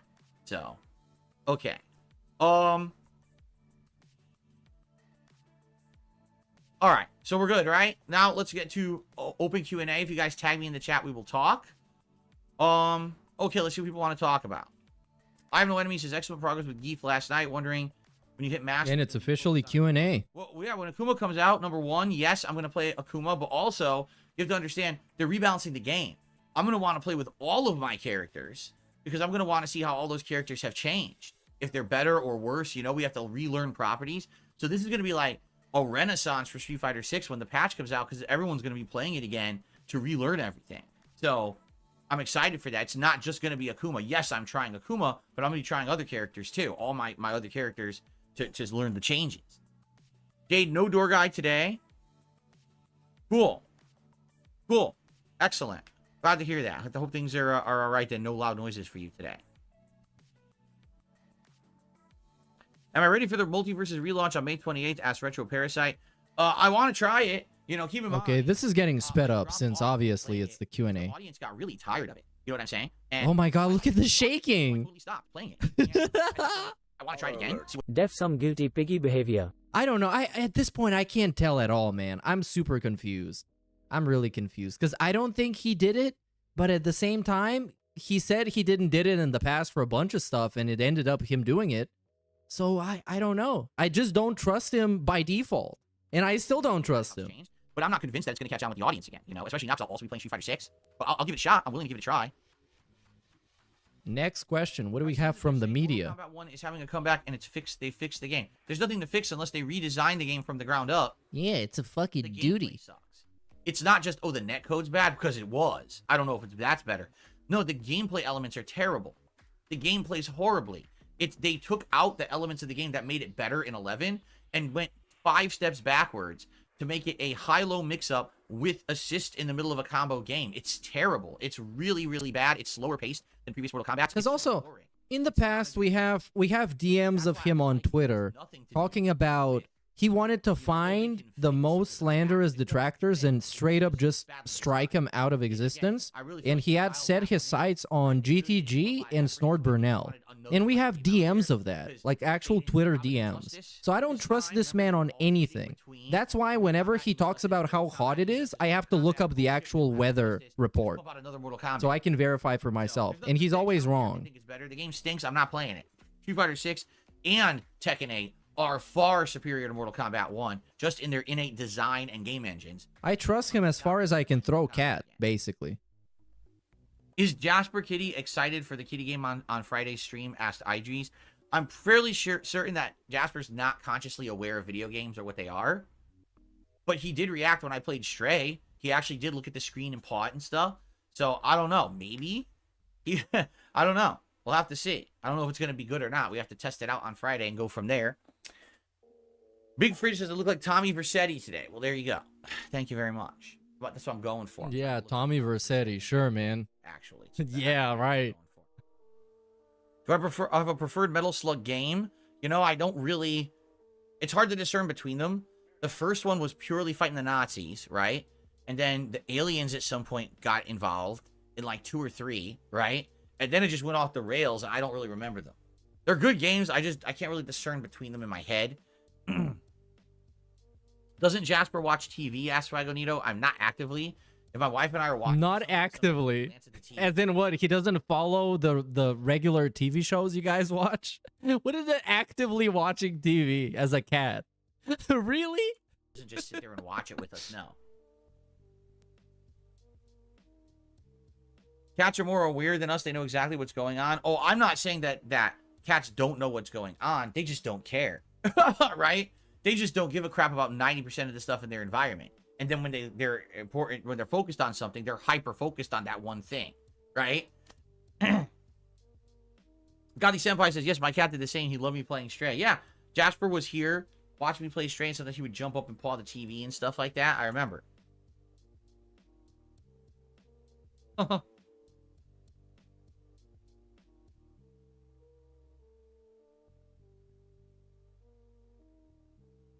Any more TV or movie reviews coming soon?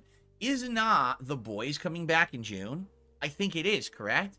And if it does come back, I will probably watch it and do a review of it. In fact, I'll probably do, just like I did with Fallout, I'll probably do a late night live review stream of the new Boys season.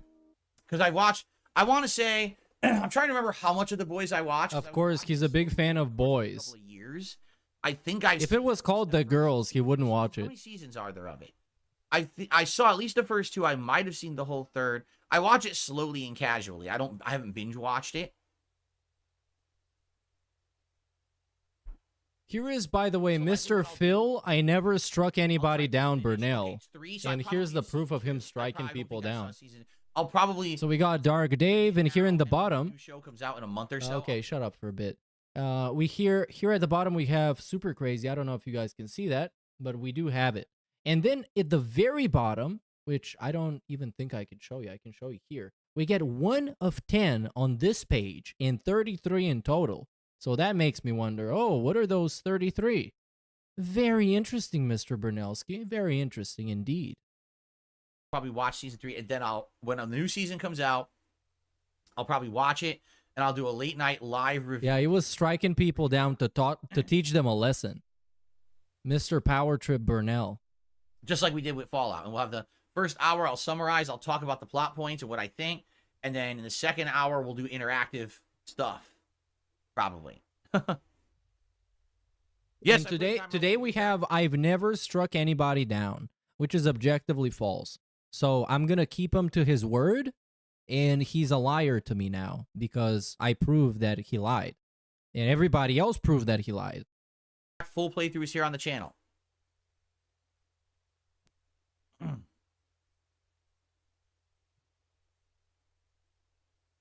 Doesn't make sense. Do I like being known as a tough guy in the FGC days? There was no such thing as a tough guy in the FGC. We were playing video games. Yeah, there was. The tough guy wanted to beat your ass and you cried. Remember? I would consider Jaha a tough guy. I wouldn't talk shit to him because he would beat my ass. That's simply. No one was I would talk shit to him over the internet. actually going to a Street Fighter tournament and beating each other up. It was a bunch of games. There was a ton of shit talking. Okay? But I think some people sadly took it too far. I was one of them. Like, I would shit talk people in the early days of Street Fighter, like the early 2000s. I was an asshole. I was constantly ragging on people, being a dick online and stuff. Like, I was known for it. And like I said, around the mid-2000s, when I actually started placing and doing well in tournaments, I kind of regretted my time as being that, because I was like, you know, I feel like it was harmful overall. Like, I thought, oh, no harm done. I'll talk shit. This will get people hyped for events. People will show up. They'll want to see grudge matches or whatever. Like, that was the point. But then people, like, genuinely, I found out, started to be really angry with me. Dog, what are we picking in this ear? So he picked his ear, then looked at it, then decided it wasn't robust enough, I guess. And then we're going back to picking it. This is the stuff that I would say online. And now we're looking at it again. Damn, I didn't think people took it seriously. Bro, you're on camera. Yes, they do. But anyways, yes, it was harmful to him the most. Because the other guys, most they could do is just beat him up, and that's it. But to him, it made him somebody that nobody wanted to associate with because, well, he's toxic and he's an asshole. And they didn't take him serious and they didn't respect him. And then, like I said, later on, when I became good at fighting games, actually, in the mid-2000s, and I was doing well at Super Turbo and placing at EVO, I was like, so now I kind of regret being an asshole, you know? But you don't really get it until you've been to a point that's better than that. You know what I'm saying? It very well could have been I never did anything in Street Fighter ever, and so I was just always a shit-talking asshole. Hey, you know how the Joyful Divers situation unfolded? Let's report dspgaming to you anytime he says something that qualifies for a report such as hateful or abusive content. Until the game gets back on Steam, thanks.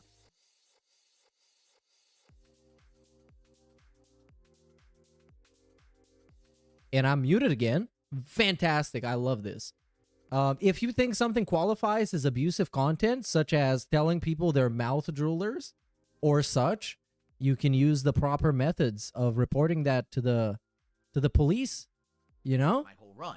But it just so happens I actually got... That's how it works, right?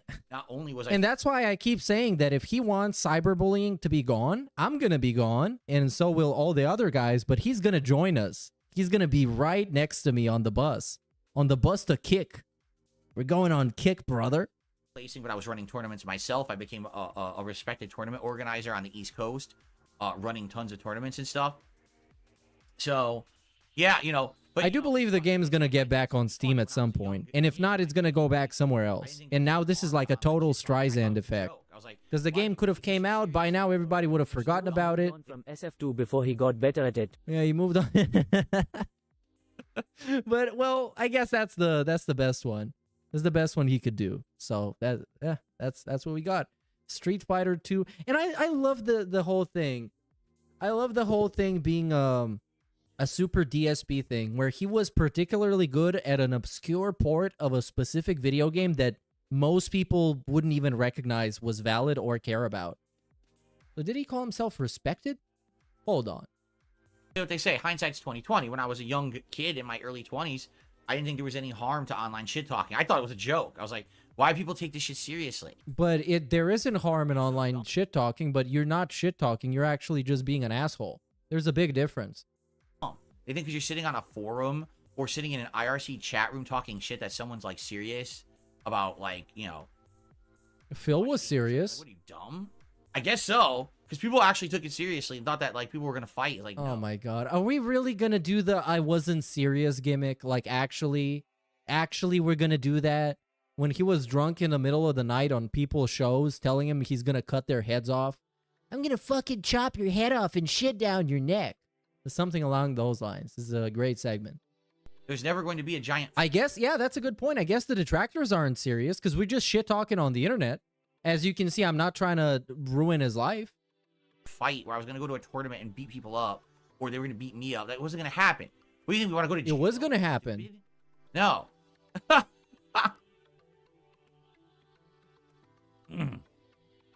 It actually was going to happen. Chat today. That's all good. Quite a bit. Just hang out.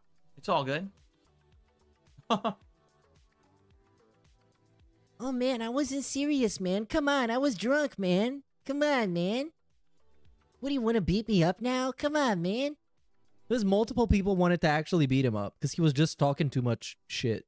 It's not even like trash talk. School Street Fighter. All right. In the 90s, everyone played Street Fighter on cabinets, and everyone played the same version of the game.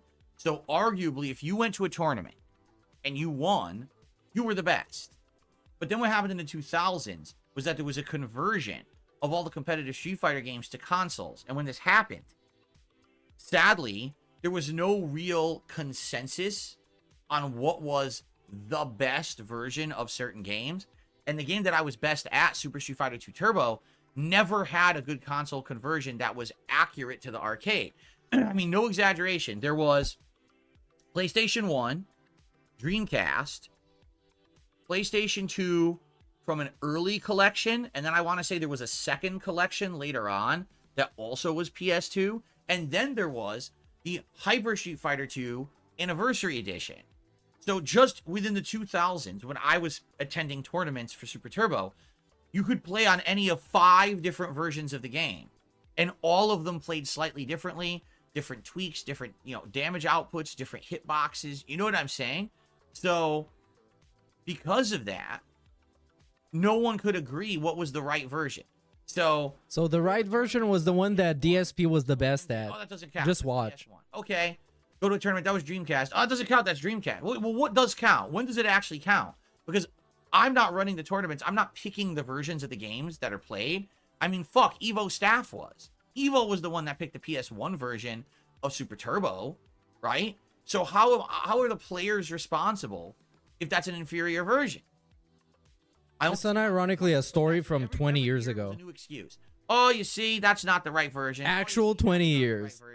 Yeah, meanwhile, people had kind of accepted the versions of games like Third Strike, Marvel vs. Capcom 2, Capcom vs. SNK 2. Like, those were commonly accepted as those are the versions you play in tournament. It was only Super Street Fighter 2 Turbo that had this weird issue that basically there's no version that's right. Okay? And every time it seems like someone would accept the new version, and then I would play that version, I would do well in it, someone else would debunk it. Oh no, that version sucks, because I still remember. So there's a version of Super Turbo that came out. Everyone liked it. I think it was from like Capcom Classics Collection 2 or something like that it was called. So we start playing. I'm dominating in it in all tournaments. And then I think it was, I forget who it was, but someone did frame testing and says, oh, look, there's input delay, so this is no good. And it's like, well, then what the fuck are we going to play? Are we ever going to settle on a version And actually, no, because then after that, This is then yeah, remember, there he's was legitimately Street like Fighter Al 2 Bundy, mix, and except everyone Al was Bundy is a happy funny and all that guy stuff, and he has a everyone was big like, family right? and And then I guess now he's kind of a chill dude. Super Turbo, all they do is they emulate it. They run it on PC, emulate it, and that's how they play it now because that wasn't viable back Al then. Burnell. Right? So I guess that's the answer now. But it's funny because you say, well, weren't you top 3? Well, yes. Technically, if you look at statistics and rankings. Why? one Why? Evo, I got Why? fifth place in the top 3. Why do we need to do this semantic for stuff that happened 20 years ago? Just let go of it, man. Even if he was the best ever to play this game, it was 20 years ago. It's not relevant anymore. It's time to move on. It happened. It happened. You were happy about it. Great stuff. But it makes you look bad that you're dwelling on stuff that happened 20 years ago when I was literally just starting school. Literally. Placers were from Japan. So technically, yes, I was the best American in Super Turbo that year. Oh, And now we got to get into the my favorite type of semantics. I was the best American. He wins via racism. but that was PS. Undisputed best The American. next year, there was another version. And I literally went to all the qualifying tournaments. I won Evo East.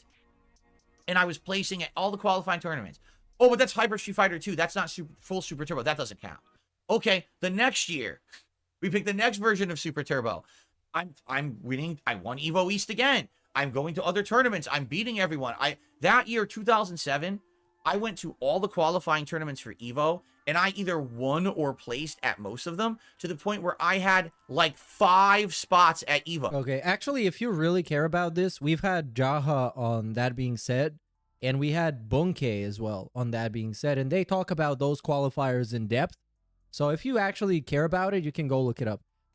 Because from what I am to understand, those qualifiers, basically anybody can make a qualifier. It's kind of like not really that big of a deal. And he beat a bunch of kids in his backyard or something, and he qualified, quote unquote. So it's like, it's overblown achievements that in reality, when you actually ask somebody else, they don't really mean as much as he thinks they do. Because the way it worked is you would go to a qualifier tournament to get your spot at Evo. I had 5 fucking spots at Evo.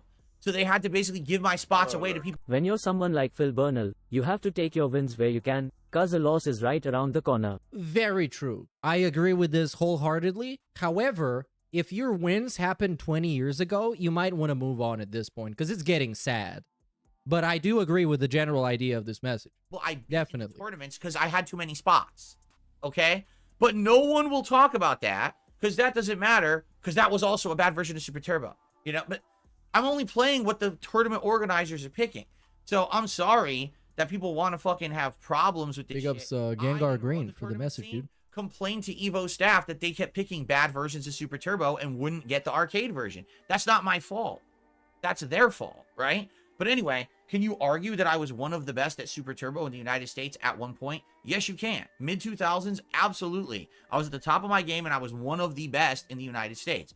But it ever be said I was the best? There's no way to fucking tell. There's literally no way to tell because everyone just complained about every tournament result at the time and said none of them counted. So I guess nothing counted for the entire middle 2000s. No one could play. I don't know, man. I give you this. I'm fine if he wants to declare himself the best Street Fighter 2 Super Turbo player of 2004. If he wants to do that, I'm perfectly fine with it. Just go ahead, indulge yourself, man. Just shut up about it. There you go. And then There when you the go. remix came out, that also sucked. So that doesn't count either. That era, nothing counts ever. Nothing counted until I Oh retired. no, excuse me. The best American Super Street Fighter 2 Turbo player of 2004. When I retired from competitive play, that's when things started to count. Apparently, that's how it works. So anytime yes. that I did well, it never counts. Everybody was against him, you see? Or I stopped playing. That all officially counts. As long as my name's not in the results, that's official. It's good stuff. Okay, so there you go. Sure, man. Imagine thinking the Orkor Hail qualifies as a win in life. Rotund slovenly mare that 100% has spaghetti stain on all of her shirts because the stomach protrudes and catches any floor falling to the floor. Okay, this one was creative. I'm gonna let this one slide. And it also didn't have insults in it. Oh, or at least too many. So I'm gonna let this one go, okay? We're gonna laugh at this one instead of being angry. Big up, Swike. Mr. Game Master, thank you for a super chat. I tried Lost Odyssey last night. It's amazing. I agree.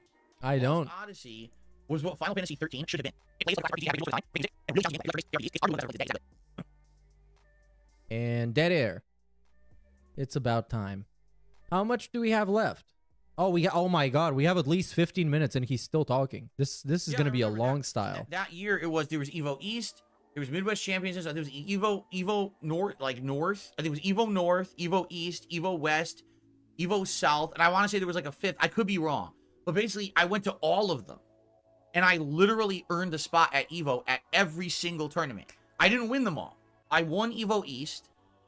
And I think I won 2 of them. This is why he doesn't deserve a fair shake, redemption arc, anything. I'm not sorry for being in flowers. Sorry you feel this way. You're the one who took it too seriously. POS manipulator excuse. But we also, like, we flip-flop on that constantly. Because I thought the narrative was, I'm sorry that I was like this. I was a terrible person and I've changed. And now the narrative is, I was shit-talking people like crazy, but it's actually not a big deal. And you guys are the idiots for getting pissed off of my shit talking. So yeah, which one? Which one is it?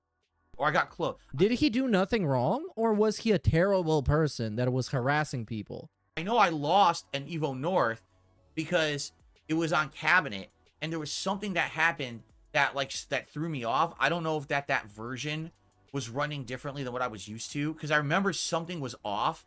I still did all right. I didn't do great. Do I think the pre-stream would have been significantly shorter if he hit the $50 with the 1 minute man? Oh no, in the first 10 minutes. No, because I think the pre-stream is of a fixed length, or at least somewhat. It's around 90 minutes long, or 80, and it has to be this way because he decided. That's what he decided. Maya and I are 1-1.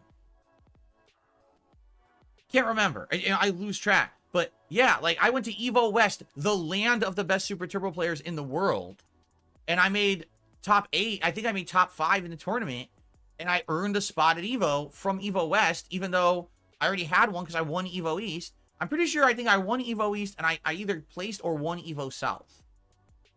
It doesn't matter, bro. It actually doesn't matter. Just can we remind people again, which year are we talking about? Is it... I basically jobbed. Is it less than 2010? I think it is less than 2010. The Evo West was on console, and I did well. Because like if we look up what happened in the year of 2004, you guys are gonna get super nostalgic. Or 2005. Never happened. It never counted. Because this like a lifetime ago, it seems. Remember Lil Jon? Yeah, that guy was big.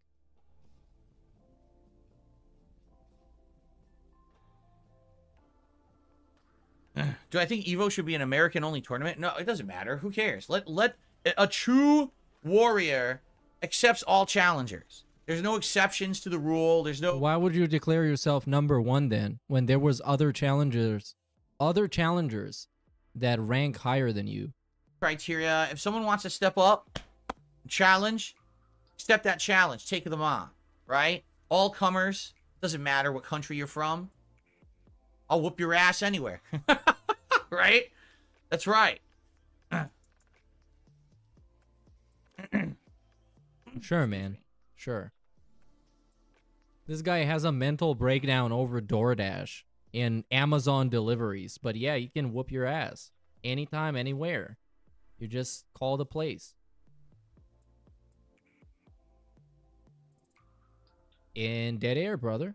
Game Pass is not sustainable. Why are we talking about Game Pass? What does it have to do with our discussion? Why not? What is our discussion? To talk about Game Pass. You derail, but isn't this the Q&A where you actually get to have a discussion about stuff? What does that have to do with our discussion? What is our discussion about? Phil living in the past? Dwelling on stuff that happened 20 years ago? What a great discussion. I'm loving it. What are you talking about? And they're talking about gaming too. They're not talking about Drake or the NBA playoffs. They're talking about something that he literally talked about yesterday as a big piece of news. He says, dinner is in 2 hours. Help me get through this, brothers. All right. Thank you, Jordan, for the super chat.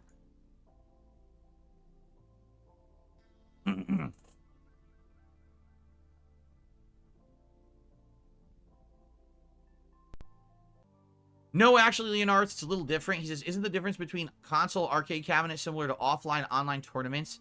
There's different things you can get away with and different routes to winning with different versions. Honestly, what happened to Luca? I don't know, man. I don't know. The Mavs are disappointing me. If you're talking different versions of games, you're talking... And I don't like the Celtics, but they're playing well, man. They played really good defense yesterday, and Jaylen Brown was balling out. I can't even hate him anymore.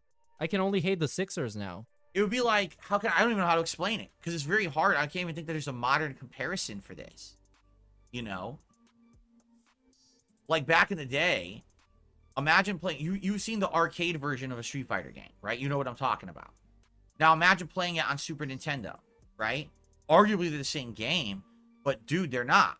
It's the same characters, it's the same special moves, but the size of the characters is different. The hitboxes, how you hit are different. The damage and comboing is different, right? They tried to make the same game, but it's definitely different, right?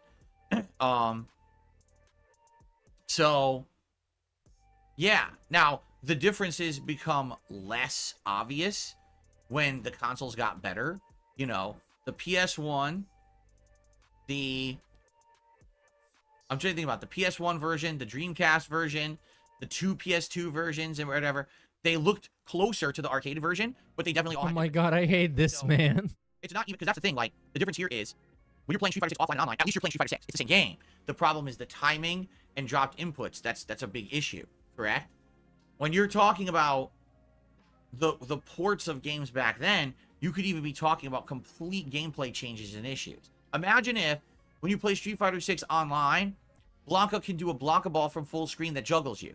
But if you play it offline, Blanca can still do that Blanca ball, but it doesn't juggle you. What? But it's supposed to be the same game. You see what I'm saying? So, whenever they chose, and I say they, because it wasn't me, it wasn't the players, it was the tournament organizers, the EVO organizers.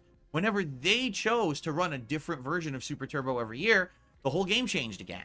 Now you got to practice on this new version. You got to learn the differences between the versions. What combos work, what doesn't work, what hitboxes work, what doesn't work, what's the timing changes. And you'd have to memorize all of that and learn it all again. Yeah, man. I mean, yeah, I don't think it's all that deep, really. Didn't like this. They're like, no, we should just be playing the arcade version, which I kind of agree with. But no one wanted to lug arcade cabinets around, and there was no emulation back then to do it properly. So it was just play the console version, or you don't get Super Turbo this year. So every year we were forced to relearn a new version of Super Turbo.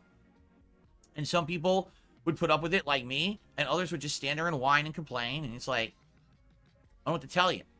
You know, either you deal with it or you don't. I dealt with it.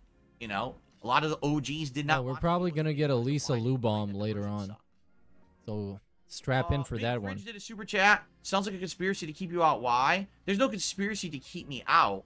I've already explained to you how much that the prominent people in charge in the West Coast did not like me. Why? I was a whistleblower. No, he was a piece of shit. He was the guy that nobody wanted to hang out with. And of course, you're not going to want this guy to be around. Of course. It just makes sense. He wasn't this whistleblower guy that was exposing everybody and speaking the truths that nobody wants to hear. This never happened. He was just an asshole. Nobody wanted anything to do with him. And they were happy to have him gone. Who would expose them for their fucking hypocrisy. Look at this dude, man. Blatant corruption over and over and over. I would literally expose it over and over, and they just kept brushing me under the rug because they didn't like that. Now, one thing they couldn't do is basically... And this is also the guy... This is the guy that says that he saw a bunch of really fucked up illegal stuff happening in the FGC around that time, and he didn't tell anybody. I thought you were the whistleblower. You were exposing everybody. Why didn't you expose those toxic people that were doing illegal stuff?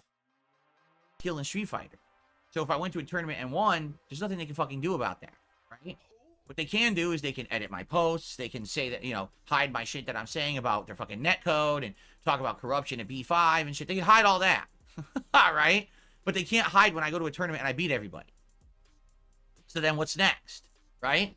Oh, well, let's just say this version's bad, then this version's bad, then this version's bad, then this version's bad. Yeah, but Phil went and beat everyone at every version for 3-4 straight years. At some point, your excuse doesn't hold water anymore, right? So then what happened was I retired. I stopped competitively playing around 2007. You retired. I was going to become a YouTuber. Now, I did keep playing Street Fighter for some extent, but I didn't really play it to that capacity anymore. And I didn't really care as much about competitive play. As you know, I completely stopped playing competitively around 2011, 2012. I just stopped. Phil should become a Boeing car new position open. Yeah, you know what? I tagged them the other day in a tweet, and I said, "Hey, you guys, this guy has been revealing some crazy shit about some Boeing aircrafts, man. You guys want to look into this guy, like for sure. So let's see what's gonna come out of this. Maybe they're gonna have an investigation. And you know how Boeing investigates people? Oh man, you don't want to be on the receiving end of that investigation. In tournaments, I didn't care anymore. They work very hard. So what's happened is, hey, we don't like Phil. He's a running meme that we don't like him on the internet. So we're just going to pretend like none of his tournament results ever happened. Or we'll just say that there's excuses for each and every one that they didn't count. Not that they didn't happen. Not that they didn't count. They're just not like impressive or remarkable. Being the fourth at something is not impressive. Well, unless it's like a world championship or something. We're not talking about fucking Street Fighter. He wasn't even top 3. Even though that's impossible. You would have to erase 4 years of tournament history to say that. So you're saying for 4 years, no tournaments ever held in Super Turbo counted, you know, just because I did good? What the fuck are you talking about, right? But that's the, oh no. And again, then when you face them with that evidence, then they go to something else. Oh, but what about this over here? No, we're not done talking about this, you fucking buffoon. When did that happen? I've just disproven everything you said about my history in Street Fighter by just looking at tournament results. So you can fuck off. No one cares about anything else you're about to say because you've already proven you're an idiot. But wait. Wouldn't that logic work against Phil as well? Wouldn't that also work? Because that's what he did during the interview. Hey, Phil, we got evidence of this and this and this. Well, let's talk about my haters. But wait, Phil, we're still doing this, right?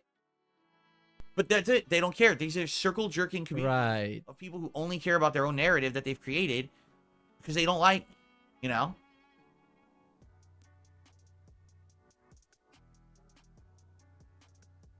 This crazy cope, man. Yeah, you might say it's because he got wrecked in Street Fighter last night, but he actually didn't. If you hear the segment from the beginning of this podcast, it's awesome. Like, last night was one of his best nights of Street Fighter ever. I don't even know what this means. I'm just going to ignore it. Oh, but I like listening to him being a hard ass like that, acting like a badass. Mortal Kombat 1 was also bad, which is stupid because usually, even if the combat on Mortal Kombat isn't good, you can still like the offline content. And even this year, the content was bad. Han Solo, I don't know what you're talking about. You're saying the King emote is missing? I don't know. It could be one of my editors is working on a new emote, so they removed the King Crown emote to put a new one in, or they're working on a new one. I have no idea. Either that or we somehow lost an emote slot, which sucks if we did. Which might have happened. I don't know. I'll have to check later, because like I said, my editors actively put in my editors emotes and stuff. So wait, I don't know what wait. Now the editors put in emotes? Like, did he delegate all of his work to people that he doesn't pay? I thought they were just editing stuff for the Throwback channel. Hold on, and now they're adding emotes on this one? We would have lost an. How many people work for him and not get paid? I thought he was busy all day doing this kind of mundane shit. Emote, maybe we did. I don't know. Maybe once again. And also, it's actually kind of crazy that a guy who gets currently 350 people watching him has an editor, a team of editors, and none of them getting paid. Changed things where, as you remember, as I was telling you guys, apparently I wasn't losing emote spots. We were able to change emotes around. Maybe they went to change an emote and the spot disappeared because YouTube recoded the site for the millionth time and fucked it up. They recoded the site. It could be. I don't know. Oh, this is so tiring. A Kung Fu Panda became a member this morning. Thank you to A Kung Fu Panda. I appreciate that. Oh, excuse me. You're not excused.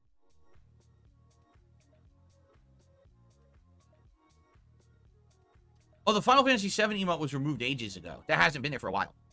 Well, yeah, that we removed after a month or two. We put it into a new one because no one was caring about that anymore.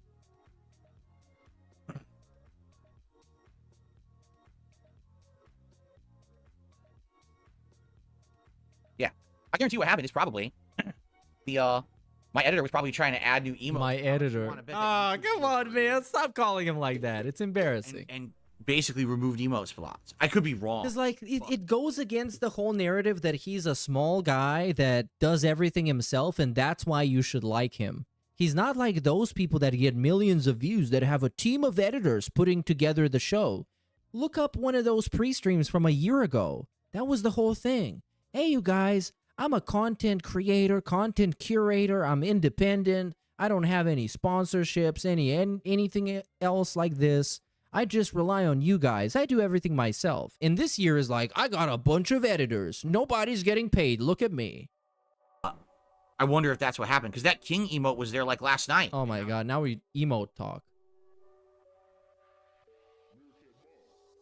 Jordan did a super chat. Do you like Mexican food? What's your go-to? I don't have a go-to. I like various different burritos. I like some tacos. I like quesadillas. I like, man, there's a lot. How do you not have a go-to? There's this thing they call it pollo blanco, where basically it's chicken, like chicken breast, that's pounded down thin, but then they make it with a specialty cheese and sour cream sauce with jalapenos and onions and all Yeah, things. okay. It's super good. I have many different Mexican dishes I like.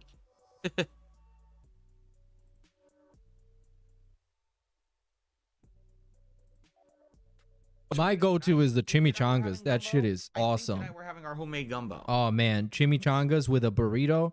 Oh brother. Now we're talking. But then my stomach is sad and it makes sounds like this.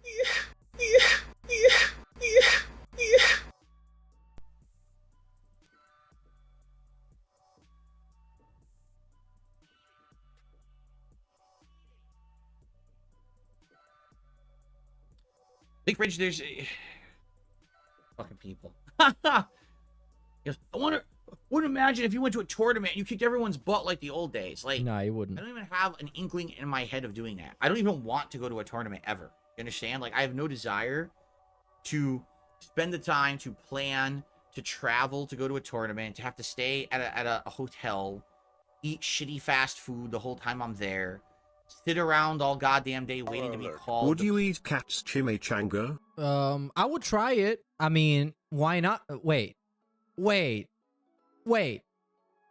Is this some kind of a...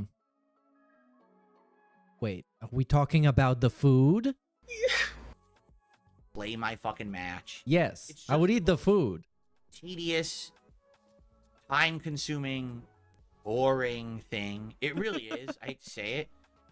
You got me again.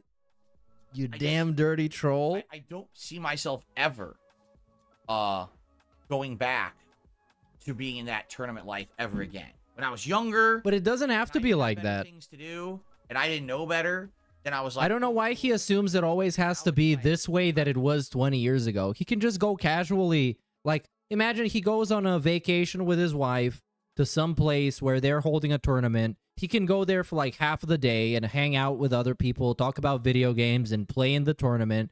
And then he's probably going to lose and leave. And that's going to be it. He doesn't have to do it the way he did it 20 years ago by sleeping in hotel rooms with a bunch of stinky guys and eating fast food all the time. It doesn't have to be like that. That's the way he did it. Be home with my family, and then when I'm gonna do gameplay, be here on a stream and hang out with you guys and have a fun social time. Social time. Fucking arcade. This is not social, Phil. It's parasocial, and it's bad for you. You should not rely on this to be your main source of socialization. It is actually objectively bad for you to do this. Because he surrounds himself with people that kiss his ass. And if this is your whole socialization process, is bad for you. To surround yourself with people that feed into your delusions, especially if you're mentally ill like him, which he absolutely is. Around in a chair all day waiting to be called for my fucking match. Bored to tears. Right? That's how it was. You sit around, oh god, when's my fucking match? When can I play? Then you go to play casual play, then you get called for your match. Like, fuck. I waited in line for half an hour for casual play. I'm up, time to play. Oh, Dark Side Phil, report to Station 2. Fucking shit. And you can't. Where am I playing? You still haven't told me. Because if you leave, then they yell at you because you weren't there for your match. Well, I had to take a shit. Oh, too bad, you're disqualified. Well, I was really hungry. I wanted to get a burger. Too fucking bad. You're disqualified. Well, fuck this. Seriously. By the way, can I get food and drink and bring it into the venue so that I can eat here and don't miss my match? No. Food and drinks are not allowed in the venue. Oh. So... Oh, okay. It's what I mean. People they glamorify it. Oh, it's so good. At least when I was in the tournament scene, dude, it was not. Yeah, people didn't like you. It was work. I think that was the actual problem. Athletes work. You need discipline. This is Discipline? Not a fun atmosphere. I think now. Look at this dude. He's sitting here shaking, talking about discipline. What they've done, they've turned these tournaments into like conventions, right? So now you go there and everyone's happy and cool. Oh, we're gonna have a party. Go buy merch and shit. None of that existed back then. Back then, it was a grueling fucking thing. Now they've changed all of that, right? Okay, so they made it better, and that's why you don't want to be there, because they made it better. So I have zero desire, like literally zero desire to be a part of that. Now, maybe one day there'll be one big final tournament I'll go to before I die. Ah, yeah, come on, get the fuck out of here. The big final tournament, the last hurrah. All right? I don't even know what it would be. Obviously, No, it's not. Bro, you're not even gonna know where you're gonna die. Because he thinks that he's gonna be able to predict the time that he dies. No, it might be one of these days where I'm just sitting here talking shit about him and then we just get dead air for eternity. like it to be Super Turbo, but I don't think... Because he's looking at his life like it's this, I guess, like a movie or something, because he's the main character, of course. And he thinks it's gonna go like that, like some kind of a movie script. Nah, someday he's just gonna die, because all these burgers that he ate throughout the years are gonna clog his arteries, and that's gonna be it. Never gonna be a big Super Turbo tournament ever. And there is a pretty high chance that it might happen on stream, because he's streaming 6 days a week for most of the day. History. I don't think it will ever exist. Super Turbo is just not big anymore. Yeah, it's the one that started it all, but it's kind of a relic game. It doesn't, I mean, does it have a community? Yeah, on fucking Fightcade that I can't even play on because of trolls. So I can never even be a part of the... He hasn't even tried to play on it. Right? So it's like, what am I going to do? Do I have any inkling that I would ever go... Yeah, this also, I love this narrative. I actually wholeheartedly support it. That he's been cucked from playing Fightcade, so he's been prevented for being a part of that community because the trolls. Fighting game in a competitive setting? No. Like right now, with my skill set at Street Fighter 6, if I entered, let's say I went to Seattle and I entered a local tournament, I could see myself getting halfway through the tournament and then getting eliminated. Like, I would never make it to the finals. I don't play enough. You know, I just don't. These people are going to be much better than me, better execution, know a little bit more about the matchups and stuff. Okay, sure. But because they play a ton, way more than me. Back then, you had to play a ton to be good, you know? And I don't play that much. I play, what, twice a week? 2 hours a session? That's not enough to be competitive. I have absolutely no inklings that I would ever be good in a competitive setting. If I were to change my lifestyle around to play the living shit out of competitive fighting games again, like I used to, and then I started actively traveling. No. No. Right now I only play online, so I'd have to get used to playing in person. If all those factors happen, no, they won't. Then if I went to a tournament, could I do well? Probably yes. But no. Just such non-existing factors. You know what I'm saying? Like, that's never going to happen. No. You know? It won't. If I completely changed my lifestyle, I could be good at Street Fighter, you guys. The way I see it, the only way that could ever happen is if there's already a dramatic change in my life where I have more time that I can spend with my family as it is. How are you working towards achieving that? Now, 6 days a week, I'm here streaming full time, and I only get to spend time with my family 1 day a week. Tomorrow. What does full-time streaming mean? 9 to 5? No, obviously. What is full-time streaming? Am I full-time streaming because I'm here a bunch of days? Tomorrow, finally, I get a day to spend with my wife. Am I part-time streaming? Nice. I don't know. We've had a bunch of hectic weeks where we haven't had a lot of time. It's been like, oh, gotta run around, do appointments, got this to do, got that to do. Finally, tomorrow is the first time in a while where I get to spend time with my wife for a good amount of time, which is excellent. If, let's say I worked less, right? And I had more time. I mean, a bunch of that full-time streaming is just talking about himself. That can be too hard. Then, you know, could I say, oh, well, because I have more time with my family, now I go to a tournament? Sure, but I'm not going to do it now. I don't have time to do it now regardless. I don't have any time to do it, right?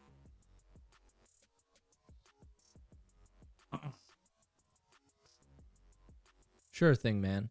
Can we just end the podcast now? Can we adjourn? By the way, I don't know. Okay, I have something to say. I've noticed recently that I'm seeing possible imposter accounts show in chat. Like, for example, right now there's someone, their name is Lisa Lou. Now, we have someone who's a frequent contributor to the streams called Lisa Lou, tips me. I don't know who it is. I have no clue who Lisa Lou is. Yeah, well, just the fact that you had to go out of your way to say that you don't know who they are means that you do know who they are. Because when somebody tips you, you get to see the first name, last name, and email address. But I've never seen anyone in chat called Lisa Lou before. Now, all of a sudden, we have someone named Lisa Lou in chat. Now, are they going to claim that they're the person? Well, now that you said this, they will, yes. I don't know. But I'm going to make it known. Imposter accounts and shit don't fly here. How are you going to know it's not the actual person? How can you prove that if you don't know who that guy is at all? So if Lisa Lou comes by and tips and says, hey, by the way, that person in chat is not me, and they're making me look bad, I'm just going to fucking ban the account. But wait. If you don't know who Lisa Lou is, then I can pretend I'm Lisa Lou and send him a tip and get that guy banned. Because he doesn't know who Lisa Lou is. The only thing they're identified with is their name, which anybody can have. Now, so I'm just making it known. Don't be around here trying to impersonate people and stuff. You know, there's people who contribute under names anonymously for a reason. Because they don't want drama. They don't want harassment. And when I see people trying to pull... Is this harassment? Me off. So if that is what's going on here, you better watch yourself, okay? Is this really harassment, though? I strongly recommend right now, if you're not saying that you're the Lisa Lou who's a contributor, you should probably change your name right now. Go change your whole YouTube profile because you want to watch Dark Side Phil streams. That makes sense to me. You should do that. Gothy has tipped me $5. Thank you to Gothy. We're about to end the podcast, by the way, guys. I know we went late today because we were just chatting, but I got a $5 tip here from Gothy who says, I've been watching Hell's Kitchen. It reminded me of your DSP Tries It videos from back in the day. If you could be on Hell's Kitchen, what dish would you make for Gordon Ramsay? Oh, dude. I don't know anything I can make. I'm not a cook. I'm not a cook in any capacity. Oh my God, just say something, man. I can make sandwiches. I can make scrambled eggs or eggs over easy. You know, I can't do anything complex at all. I couldn't think of a single dish that I could make that would be like something I would want to serve someone to have a good meal. Oh, wow. And he's 40-something years old. That's actually crazy. Because, like, in his age, people have people over, right? Like, you would have a friendly family over and you would cook something for them. But no, he can just do scrambled eggs. Which is, by the way, like, the easiest thing that is possible to be conceived in a pan. Okay. Wow.